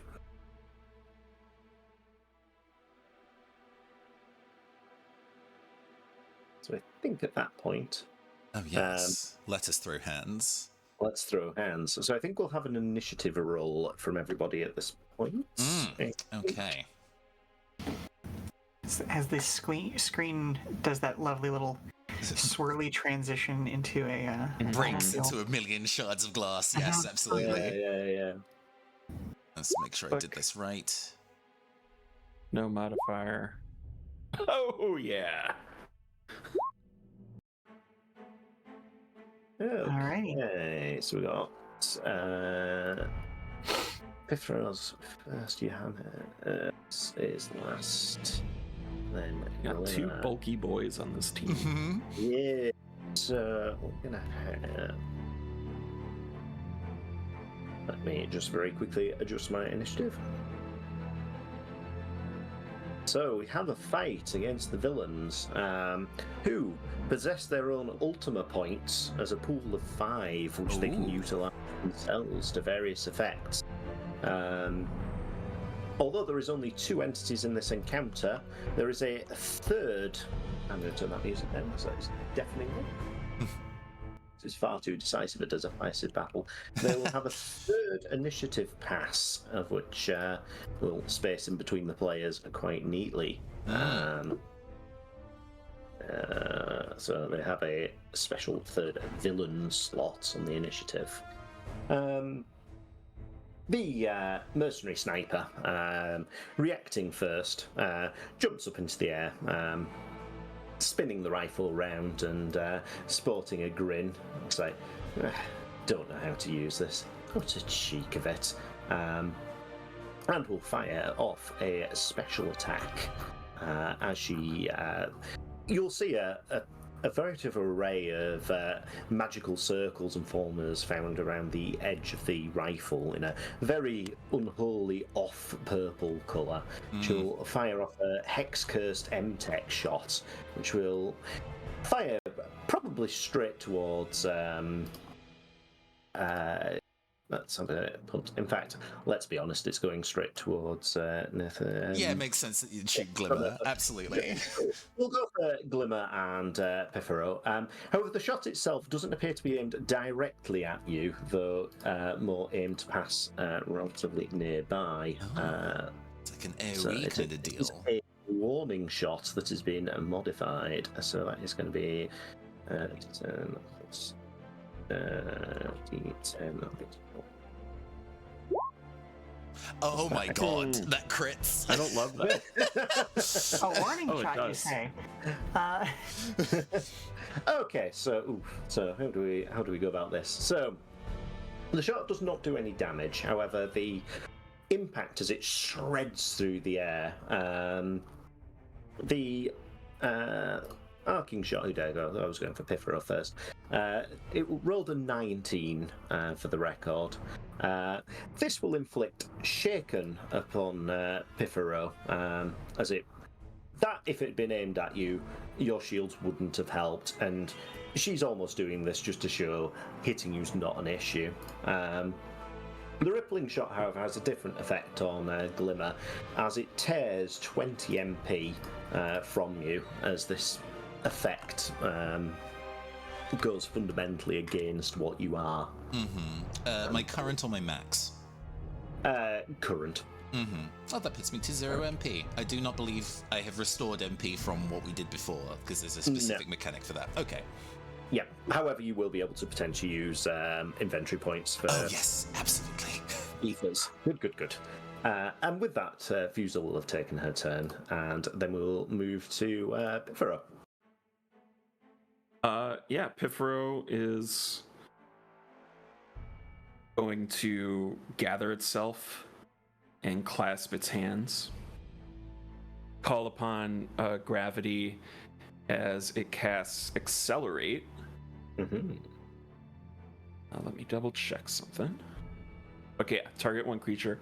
I'm going to target Johannes. Ooh. Target creature gains a single action per turn. Once 2 extra actions have been performed in this way, the spell ends. Its duration is seen. Okay. Nice. So 2 extra actions. You may feel free to use these as attacks or any of the other effects on the description list. Let's go ahead and take a look. Just as a heads up from a rules perspective, currently Fusil is flying above the arena, so melee attacks will not be able to reach her. Noted. Well, I still think you can very much be trusted with the extra actions. Right. As it's raining, right? So I think you see raindrops tracing and sort of bending around Johannes as gravity's grip sort of loosens a little bit, and you can move that much faster. Okay. So on that note, Nathia will spring forward, bringing his staff around in quite a trained arc. Well, you'll also, I think, probably going for Johannes at this point, who you'll probably be relatively impressed by the level of skill he's showing with this, where there's definitely a level of he's not leaving himself open, and the staff is acting as some sort of shield for parrying as well. But he'll attempt to clack at you with his weapon. Where are we? So his staff. Let's just bring up the GM rolls. That's a lot easier, because he actually has a lower to hit than Fusil, but she does have a sniper rifle, so that's kind of upset. He will get a 17. Oh yeah, that definitely hits. Not happy about that one. Okay. He'll hit, but it's not put his full force behind.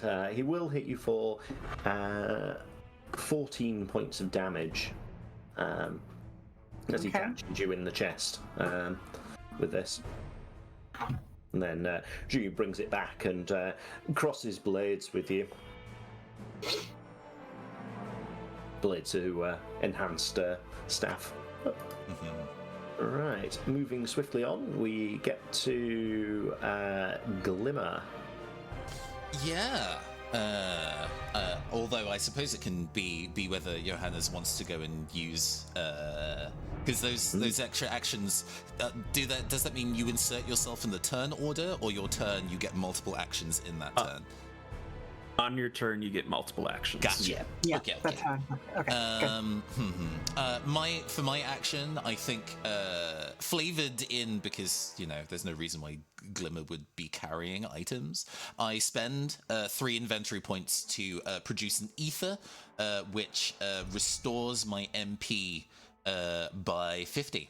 And I think this is just represented in like the form of Glimmer scattering across the grasses and into the rain, and just absorbing the energy of the planet itself to kind of restore its ability to cast magic again. There's no need to rush. It's important to take our time. To which I will end my turn. Okay, we move to the villain slot. Nathier, noting the speed of which Johannes is about to come down on him, will drop into a slightly defensive stance. And then it's your turn. Alrighty. Well, let's go ahead and reach down into that deep darkness that fuels Johannes once more, and throw a little bit of Shadow Strike on this one. Mhm. So let's roll that might die. Alright, 3 damage to self. Not bad. Adds 3 damage on top of whatever might be about to happen. And turns the attack into a dark attack. It has no resistances or particular what's this, although his guard will mitigate damage somewhat this turn. Sure. Okay. So 17 on the attack. Will connect. Okay, 23 dark damage then. Okay. As Johannes, kind of feigns the like, oh, I've just taken a hit, and, then gets that nice purple glimmer in the eyes and kind of riposts with this great sword, trying to bury it in Nathayer's shoulder. He takes the hit, but I said a lot of the defense, meaning he's not nearly as badly hurt as he should have been by that. Do you wish to take your next action? I will, and I will go ahead and use Guard as my next action. Excellent. One. Over that moment, you hit and again go into probably a blade lock with him as he sort of leans closer. He says, I can tell the decades of skill in your blade work. A great opportunity, I'll say. Actually, not mockingly.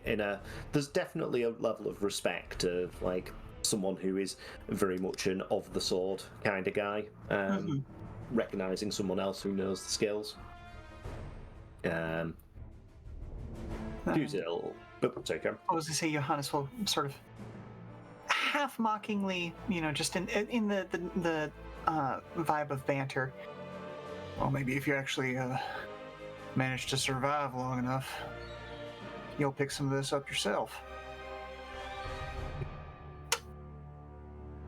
Will then camera cuts up to Fuzil, who's reloading her sniper rifle, as I probably putting the cigarette behind one ear, and say, fucking showboating, I'll say, putting a lockdown and scanning around for a shot. It's like, people are much far too talkative in a combat situation. And she's going to fire another shot at Glimmer. This one is just aiming straight for him rather than any sort of flash. Physical or magical? This will be physical. As she will attempt to shoot at you with her absolutely horrific sniper rifle, which isn't very pleasant. Where is my stats? There we go. Oh, next. Definitely getting a new screen soon. Definitely getting a new screen. This is far too much flickering between things. There they are. Thank you, guys. Right.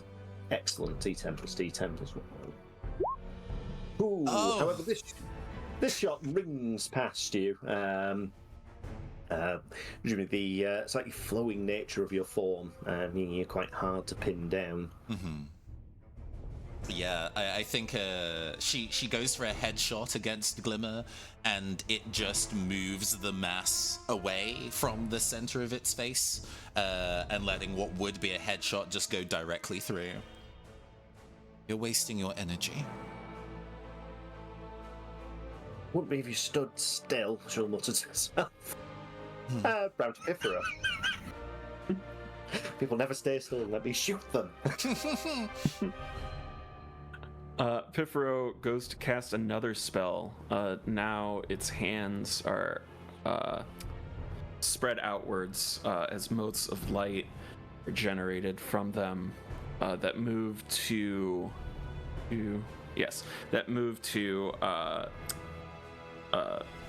I'm doing bad Fusil and Nefariel. Okay. And I'm casting Torpor. I'm drawing a little energy out of them. I'm going to my magic check. Okay. How's a 13? A 13 will definitely succeed versus a Fusil, who has magic defense of 10, and it will also succeed versus Nafia. Beautiful. So Sheila, you need weak. Is weak one of the ones you can use? Yes, but only in melee. So since Fusil is flying, you may want to go for slow here. Okay, then I'm gonna go for slow here. Does it have to be the same for both? I guess it probably would. Yeah. Yeah. So they're both afflicted with slow. Okay. So Dex has been reduced on both. This is more annoying for Fusil than it is for Nafia, but... Okay, speaking of which, he's going to spin round and attempt to attack Johannes again. That's quite enjoying the challenge. Where are we? So he doesn't. He attacks with might and will. Right. So will go for his team. Not too affected by the slow. But it does make him slightly easier to hit. Oof. Oof. He will get a 15. That definitely hits, but I am gladly guarding, so I'm going to be resistant to all damage types. Yep, so you will take half damage from this, which is good, because that means that'll be 10 plus 5, so it'll be 15, so it'll halve to 8 damage. Half to 8, thank you very much. Alright, duly noted. And then we'll switch to Glimmer. Now, what I want to do, and we can decide whether there are game mechanics to facilitate this, is that I want to disarm Fusil. Okay. Make her drop the gun. I know that we can, there's like I think there's like clock actions for like big combat stuff, like it would take multiple actions of combat to do things. Yeah. Damn, If it behooves, I would love to start a clock to disarming Fusil. I will absolutely agree to that. I don't have a clock icon, unfortunately. I don't suppose you've got one to hand, is there? We decided ahead of stream that we weren't going to do any clocks because We did, didn't we? that's fine. It's fine. I'll triage that, but as we go while other people take their turns. But yes. In terms of doing project clocks, it's like, you know, deciding the various bits and pieces that you need to do to get there. Is there anything on your end, Tom, that you would be like, oh, this is a thing that should be part of making a clock to disarming Fusil? So I'll put it as a 4-part clock, and what I'll do is I'll mark on Fusil's icon how many progressed you are. It's probably the easiest way to do it. To go currently none, and then progressing upwards as you aim for successes. Absolutely. Cool. Let's see. Maybe the first thing to do on the list is trying to knock her out of the air. Or so let's see. I'll do a standard attack check.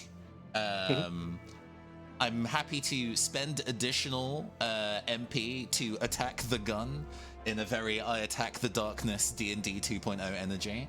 But yes, I'll do a regular Ignis attack to see if we can land it. Yep, I feel you could probably get away with not spending the MP, and we'll make it an opposed check. Maybe you can still sense as perverted and corrupted as it is, the life energy residing in the stock of this rifle, and it's effectively a fight for the soul of it. Okay, I have actually put the magic into the sheet this time, so hopefully that should work correctly. Yes? No? Oh, it worked. It's just bad. Okay. Okay. So no, spending a Fabula point on that. This is important. yeah, indeed. Taking in my identity of voice of the tides, in that this is very specifically a perversion of using the power of this planet to do things, which Glimmer will not stand for. So I think I'm going to make this a resist check, and Fusil's going to be rolling now slowed dexterity and will. Unfortunately, her will is not very good, so. But she has rolled quite well, so I we'll will see. redoing the check, not punished this time. No, this was good as you call upon the energy of the fight. She'll look very annoyed as a weapon almost seems to rebel slightly against her. Like the cartridge pops out as she's trying to fit it in. And I'll progress the clock by, I think it's just, we'll go for 1 point, but she can't use her shoot action this round. That's a big deal. I will take that. Thank you very much. No All right, problem. that's my action. I'm done. Okay, so the villain slot. Fusil is reloading her rifle, and in fact, I think that's probably a sufficient use of the villain slot for this round. It'll be Fusil will be doing her reload and attempting to fix her rifle, and Nathie is still enjoying his duel with Johannes. Whose turn it is next? Alrighty, let's go ahead and continue whittling away at my own HP, shall we? Trying to put some more of that dark energy into this. It's not completely clear whether or not this is the armor doing this, or if this is something that is just inherent to Johannes himself, at least from the audience's perspective. Ooh, and that puts me right down to crisis, which is actually kind of good here. Whatever, if this lands, it will be a dark hit at +8 damage. A 12. A 12. Let me have a look, because I think the slow might have come in clutch here. Ooh, okay. Where his defense? His defense is actually 12 normally, the staff giving him improved defense. However, so you will hit. All right, so that's going to be 16 plus 8 is going to be 24 dark damage. Oh my god. Okay. We'll take the solid hit. And let me double check. So I think as long as you're in crisis, you have resistance to dark damage and poison damage. Not that really super matters here. Trying to make sure I didn't get anything else as a bonus from that. Okay, cool. Okay, so she has. I'm going to do an order swap as Fusil's messing around a little bit. Nathie is going to take a go. He's going to be knocked back by that shot, spinning the slash slightly and altering his stance. He will hold one hand up to his face, holding two fingers up, saying a quiet prayer. He'll then lock eyes with Johannes and say, I'll apologise for not taking this fight as seriously as I should. You'll see materialising out of the air in a digitised effect, a chain start appearing from the end of this staff that he's using, and then there'll be an almighty thump as the end of a giant flail, the head of it about as large as he is, which will hover off the ground. Images of various, we'll go with 3 of the saints of the church, embossed down its side as it hovers impossibly in the air, completely unaffixed by gravity. Let's make this a little bit more seriously, they'll say.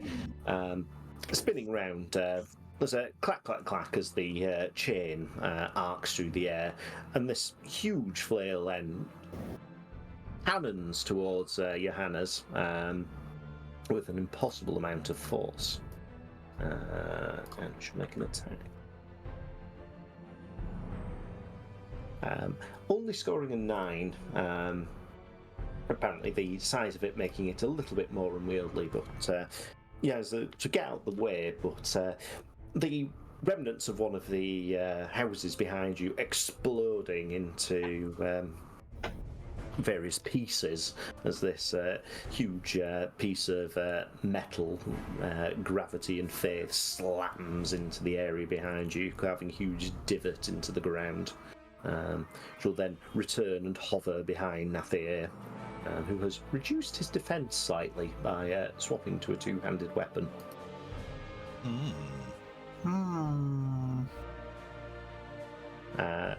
Ifra. I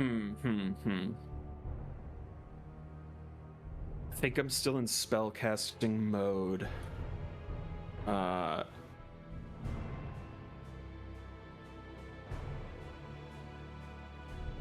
want to cast Stop. Would that be particularly helpful in the disarming of Fusel? It would.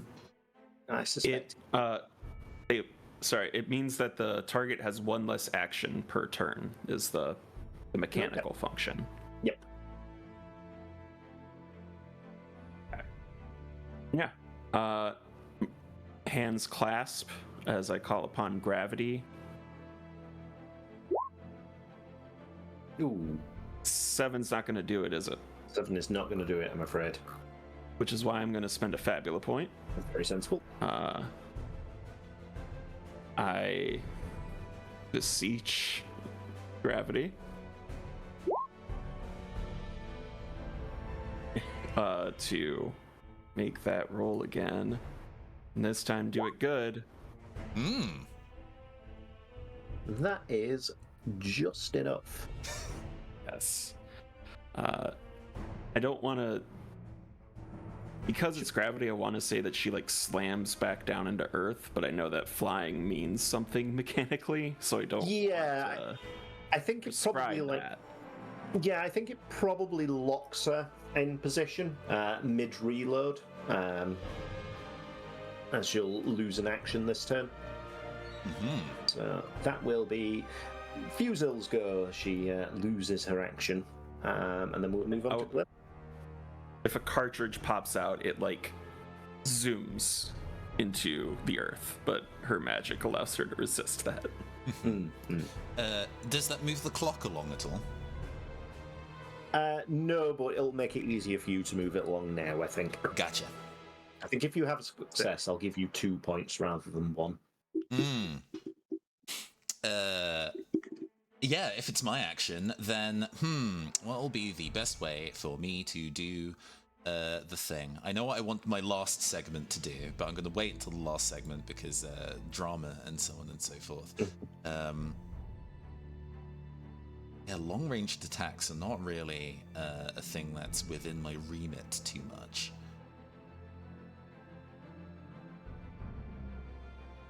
Okay, I think Glimmer is going to, despite not having the stats for it, just try and stretch out to try and reach Fusel and like grab her by the ankles and try and physically pull her.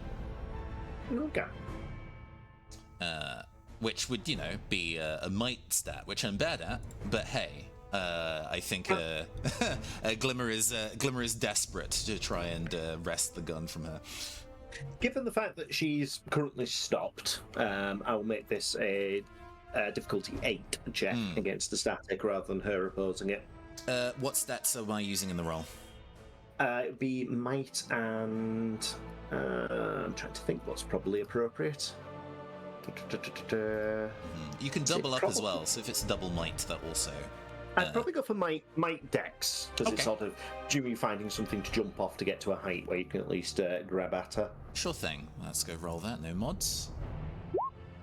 An 11! Okay, we did it! Lucky. I will see the clock moved on by 2 places. Gotcha. Fusel maybe not necessarily aware of the thing occurring, but while in the stopped time, but Glimmer extends, becomes just pure water, enshrouds around Fusel's ankles, and then kind of just turns to like lumps of ice instead, trying to dance in its body as much as it can. So if Fusel tries to move, she'll be incapable of doing so. Oh, I like it. The stops just knocks one action off, doesn't it? Is it 1 round or number of rounds? Yeah, it's 1 round. Okay, so I think it's probably, although I could give Nathea another try, it probably makes some sort of sense for her to. Actually, no, she's still stopped. We'll continue with Nathea, who, seeing having not managed to connect with his flail on the last turn. We'll jump back, spinning it around again, and attempting to have a crack at Pifero. You'll see flickering light energy gather around the flail, this huge head of it, as it cannons towards Pifero, this time targeting his magic defense rather than his defense. He will get a 16. Whoa. That does work. Mm-hmm. Okay. You will be hit for... How much damage does that do? Oh, good lordy. 19 points of damage as this giant thing slams into you and flings you somewhat of a distance, I suspect.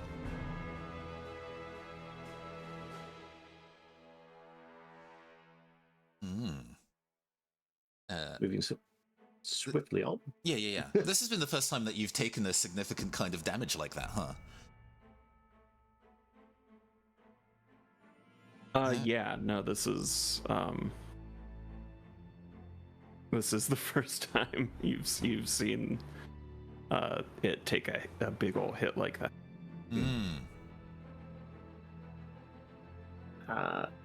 Let's off on to Johannes.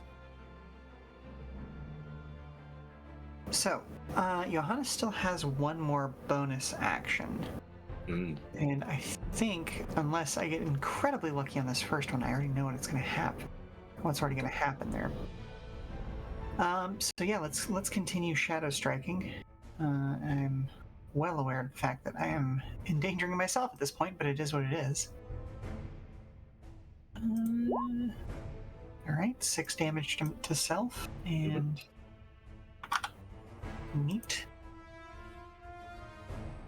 Let's go ahead and take an attack at Nathair. Ooh, definitely spending a Fabula point. I'm going to go ahead and re-roll both of those, in fact.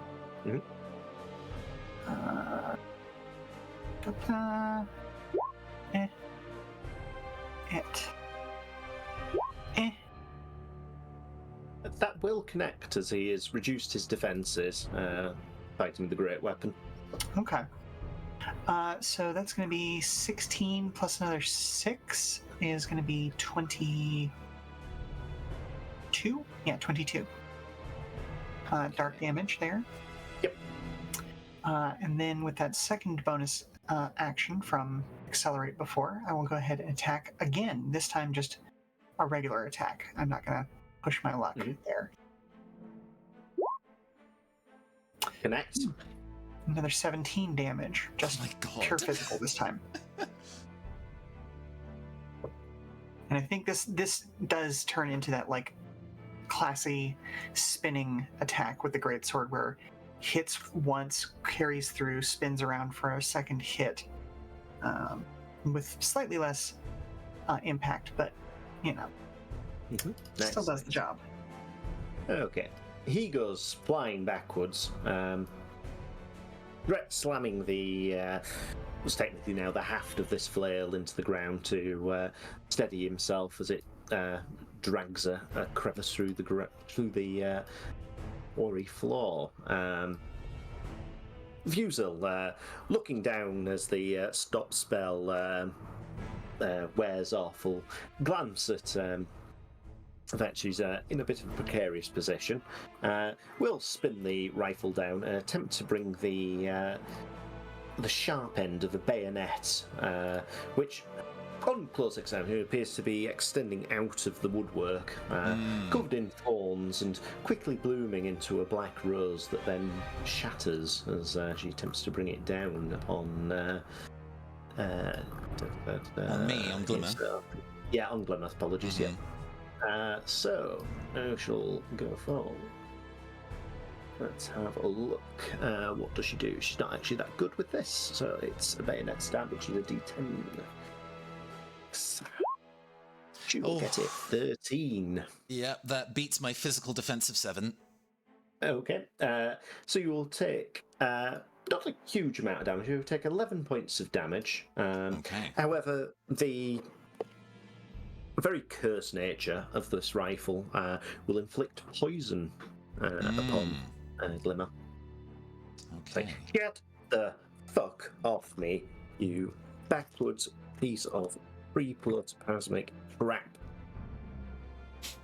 There is a sound of creaking and cracking ice on in response as Glimmer continues to try and hold fast. In the kind of translucent ice, we can see like the poison rivulating through the form. This would be Pifero next. Who do I want this to? Would people like healing? I'm okay for the time being. I am a little lower than I probably should be, but at the same time, I have ways of dealing with that if push comes to shove. Okay. Then, yeah, you know what I'm gonna do is cast acceleration on myself. Pifero was knocked by the great mace. I think created a little trail leading to the impact. Along that exact same trail, warped by gravity, Pifero comes blasting out. So I have an extra action. I'm going to use that to attack. I'm actually going to use it to attack Fusel. Okay. Does that sound cool? Mm-hmm. Or should I focus fire? Oh, do what thou wilt. Nathia does I'm look gonna like attack. he's has... carry on. Oh no, sorry, go on. I was going to say, Nathia looks like he's taken a few hits now. Fusel is currently untouched. No, actually, let's go for Nathair. Okay. And I'm attacking. That's might. Why is that window minimized? Oh, that's so weird. I'm spending an Ultima point, actually. That's fine. Call upon a clash of faith. What are you talking about? Nothing happened. You haven't done anything We yet. didn't see it. No. Flash of faith. Great word for it. As we do it again. That's what I'm that talking. will connect. So for 13 physical damage. Excellent. That is enough for Nathalie to enter Crisis, which, unfortunately for everybody, triggers something.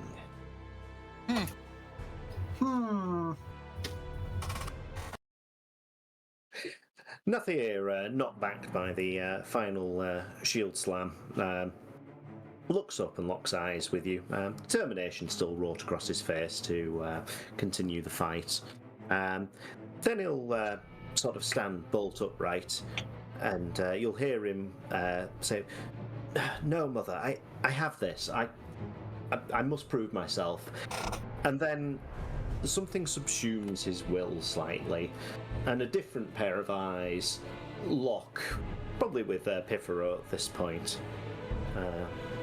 I thought I sensed the base wretch of treachery. You will not harm my ward. You will all be scattered across this island. And nothing here appears to... All of a sudden there'll be a immense pressure fill the area. Like the gravity is just doubled. You'll feel an immense presence behind him. You almost see the image of a great pair of wings and a lot of mechanical coils. As nothing is infused and appears to have acquired resistance.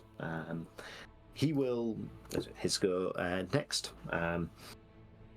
gesture out with the flail and begin swinging it around the orbit, dragging various bits of the ruined quarried stone around in a great orbit like a planet orbiting the sun, before it sweeps down in a great parabolic arc and attempts to bring it down on Pifero and Glimmer. So it's a multi-target attack. Ooh, that would consider, because of the way that this mechanically works, I am a separate entity to Fusil, but I like the idea that the swing narrowly misses Fusil in a way that he clearly does not care. Yeah, although it's less him at this point, as shards of rock and the flail itself crash down. That will be a 15 versus you both. Yeah, that beats my AC. By 1, it beats mine. Ooh, this one may sting. So you will each take a mighty... Where's the damage there?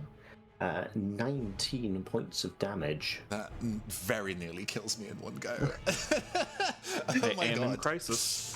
I go down to 5.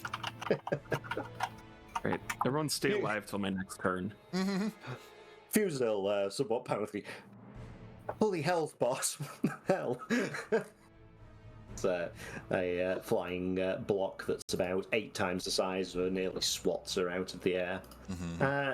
Glimmer, I think it's round to you. Yeah, I think while that swing, Glimmer was not in a position to dodge, still trying its best to keep Fusil bound from firing the gun again. I'm going to use the last skill that we've not seen yet that I took, my Orator skill, Unexpected Ally. I can spend 1 Fabula point to entreat a non-hostile creature to my aid, as long as I am respectful and reasonable. What kind of animals are on this part of the archipelago? Do we have some birds, some hounds? What do we have about?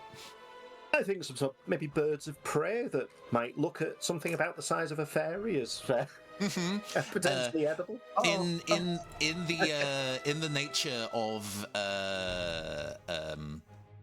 being connected to this world, I will spend a Fabula point and entreat one of the hawks. It's probably not called as such. This is a planet of an alien world. To steal the gun from her. I like that. For spending the Fabula point, I think that just works. As she's reeling a little bit from you grabbing onto her and the various amounts of rocks and things that are flying through the air off the back of Nat's gravitational swing. this hawk comes out of absolutely nowhere and relieves her of a rifle. Oh, you did not just do that, she'll say, glaring down. It is done. It does not matter what happens to me as long as that is never used against this planet or anyone else ever again. I'll be... she'll glare at you with some level of fury. I'll be back. I'll bring 2 of them next time.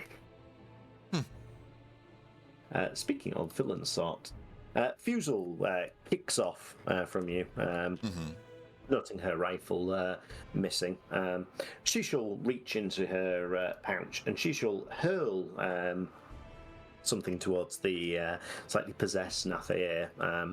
A grenade which explodes out in a flash of green mist, recovering some of his health. Rude. So, got levels in white mages, medic abilities.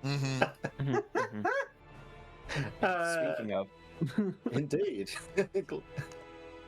Well, actually, hang on. That was the villain slot. So That's right. Johannes So next. Yeah. Okay, seeing that things have gotten a wee bit serious, Johannes is, in fact, just going to double down and keep throwing Shadow Strike at things. So if he can make an approach on Nathair, he will do so. And let's... Ooh. Ooh. All right. I like it. And the idea is you walk towards him, dark energy and bits of the ground that have been torn up by this attack that's must forming like a whirlwind of debris around him. Okay, so kind of drawing some of the dark energy out of the air now as well, leaving that trail of purple as he goes. Maybe not even thinking about the fact that, wait a minute, this guy's now tapping into dark energy himself. But we'll cover that as we cover that. Let's see. Ooh, a 5, you say? You can use a Fabula point multiple times a scene, right? Or is it absolutely. once a Yeah, scene? yeah. Okay. All right, so let's go for this on the second time. I think this time. Okay, let's see. I've done identity a couple times now. Let's go for the origin at this point, and the fact that he is at least originally a Alarian, and is recognizing that this is an old enemy. This is a bigger enemy that I need to go after, even if it's not in the name of king and country, as it were. It is still something that I was made to deal with. Ooh, yes. In a very literal sense with him, actually. Oh, much excellent. better.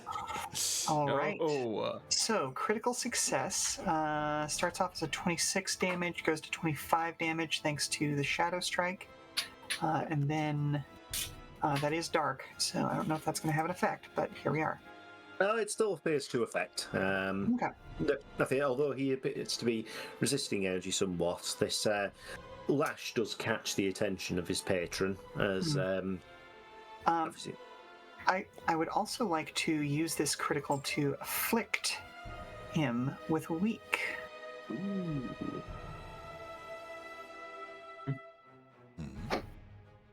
And that is good for me. Okay.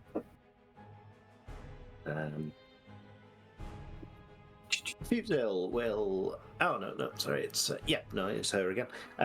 Fusel assessing the situation. So, boss. Don't think my contract's quite covering this level of threat. Slightly outside of the deals with the contract, shall we say? We'll say flicking and landing on his shoulder. You'll see Nathair's eyes flicker to her slightly, and then she'll look to the group. So, I'm not yet ready to risk my ward in confrontation. That's obviously starting to go the wrong way. I think we'll meet again.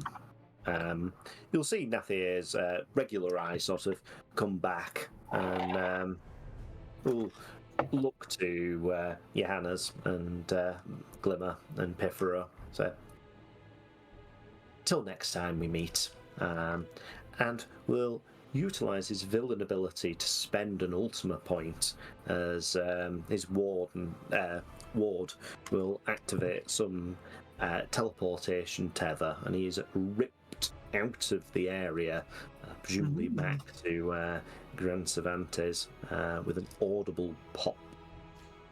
No! Fusil will flick you the middle finger as she disappears out of existence.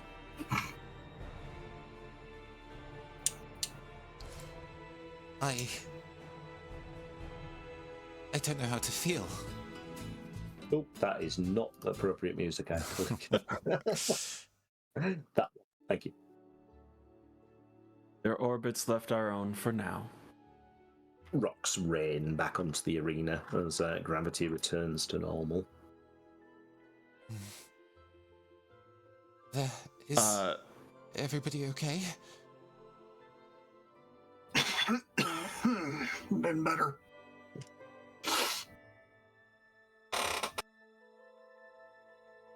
Please stand near me. And just quickly, as I'm still affected by speed, take an elixir to recover MP and cast heal on everyone.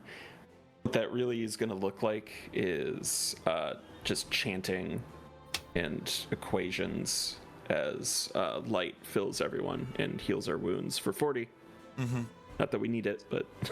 The moment of just kind of taking the time to collect ourselves, I think, is something that Glimmer appreciates. Thank you. Be at this moment, you'll see someone step out from one of the not quite as ruined prefab units. As Tom tries to work out how to use the there we go. Move on to the map layer, please. No, token layer. Yes, this. Either's fine. Right. We can see him. You can see it. It's fine. I don't need to move them around. A dishevelled-looking man who looks exceptionally worn, a scarred face and very pallid skin, will approach from the shelter of one of these buildings. I'll tell you what, you guys can fight. I'll give you that. You must be the one that fled the ship being attacked. They were chasing you. Ojo Tenbris, I'll say, nodding his name. Yeah, I've been trying to get... No, carry on. Does Johannes recognize this person? Yes, he does. Or at least the name. Who will put down as one of the researchers who were involved in the necromancy project from quite some years ago.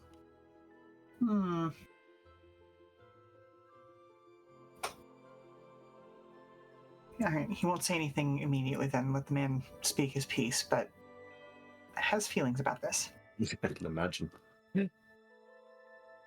He'll thank you for coming to my aid. I've been, I think, fleeing from one evil from another for what feels like quite a long time. I can't say my choices have been the best in my life, but I'm still here and hope to be better. You will have obviously at this point clocked your hammers, and you feel that was somewhat directed. Having heard that... Oh, go on.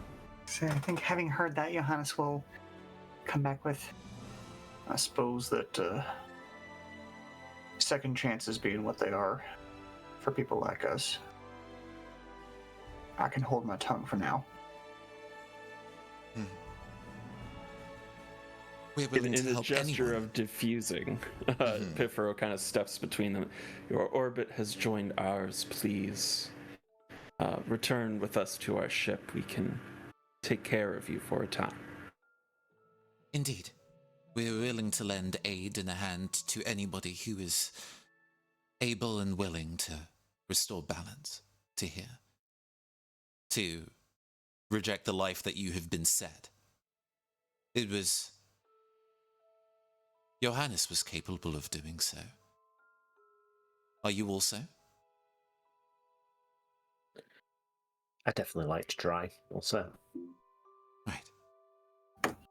Well, before we head back to the ship, and, like, a loud whistling sound comes from Glimmer without having to stick fingers into its mouth, and the eagle comes back with the rifle, to which I would love to do like a fancy, again, Final Fantasy X, like sending to destroy this thing. I think Glimmer just snaps it in two over a knee.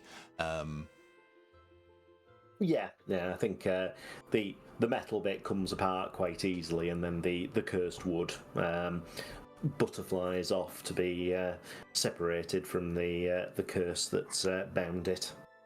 Mm-hmm. The levels of Affair meddling with blood and iron in such a way is most distasteful. Or leaves a very sour taste in your mouth. She won't be the only person who's capable of doing things like this. I am but one part of the grand ocean, but our work is far from complete.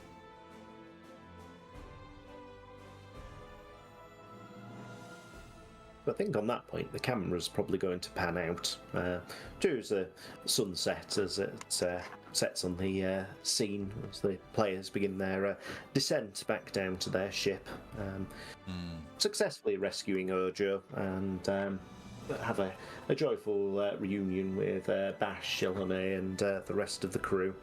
And we'll see an image of like sparkling green energy flickering away towards the Savanti capital, having the party made themselves new and powerful enemies. Yeah, that would be a good place to finish. Hey! Mhm. Excellent work, everybody. Woo!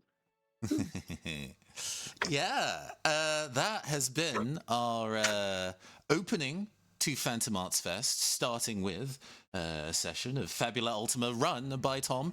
We love to, on this show, do a little bit of comments and kudos to wrap out sessions, where we all just kind of gas each other up about cool character moments and the way the game was run and bits and pieces like that.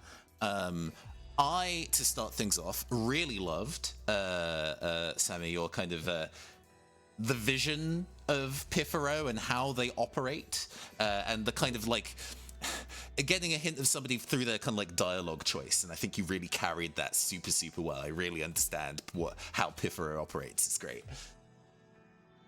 Thank you. I'd like to turn one towards Sheila. I think the Johannes felt very complete. I love an old soldier, and he just felt old in his bones, like you, not just aged, but aged by combat. And I feel like you, similar to what I'm trying to do, really brought the character out in both dialogue, but also deed. Thank you very much. And I will toss one to Tom for creating such a wonderful world that is so different from a lot of what we see. I love it when we get to see these sorts of archipelago, like ocean worlds, where nature is still very much in the foreground, despite technology and magic being a big part of it. Mm-hmm. When Tom sent through that pitch initially when we were putting this all together, and I was like, oh, I don't know whether you necessarily intended to lead on like a an anti-colonialist message in a one-shot, but I am so here for this. The premise of this is so juicy. It's quite interesting they're giving I'm using a picture of the Maldives in the background there, which is coming through. recent websites, as it turns out, completely unintentionally. But yes, no, I'll say absolute kudos to all three of you. It was great to. It was nice to have such clear character hooks to work on. So it's like my challenge was to at least try and find something for you each to potentially either link to or hate on, and you all bounced off it exceptionally well. Hang on, we're just gonna move over to the credits scroll where we kind of wrap up things.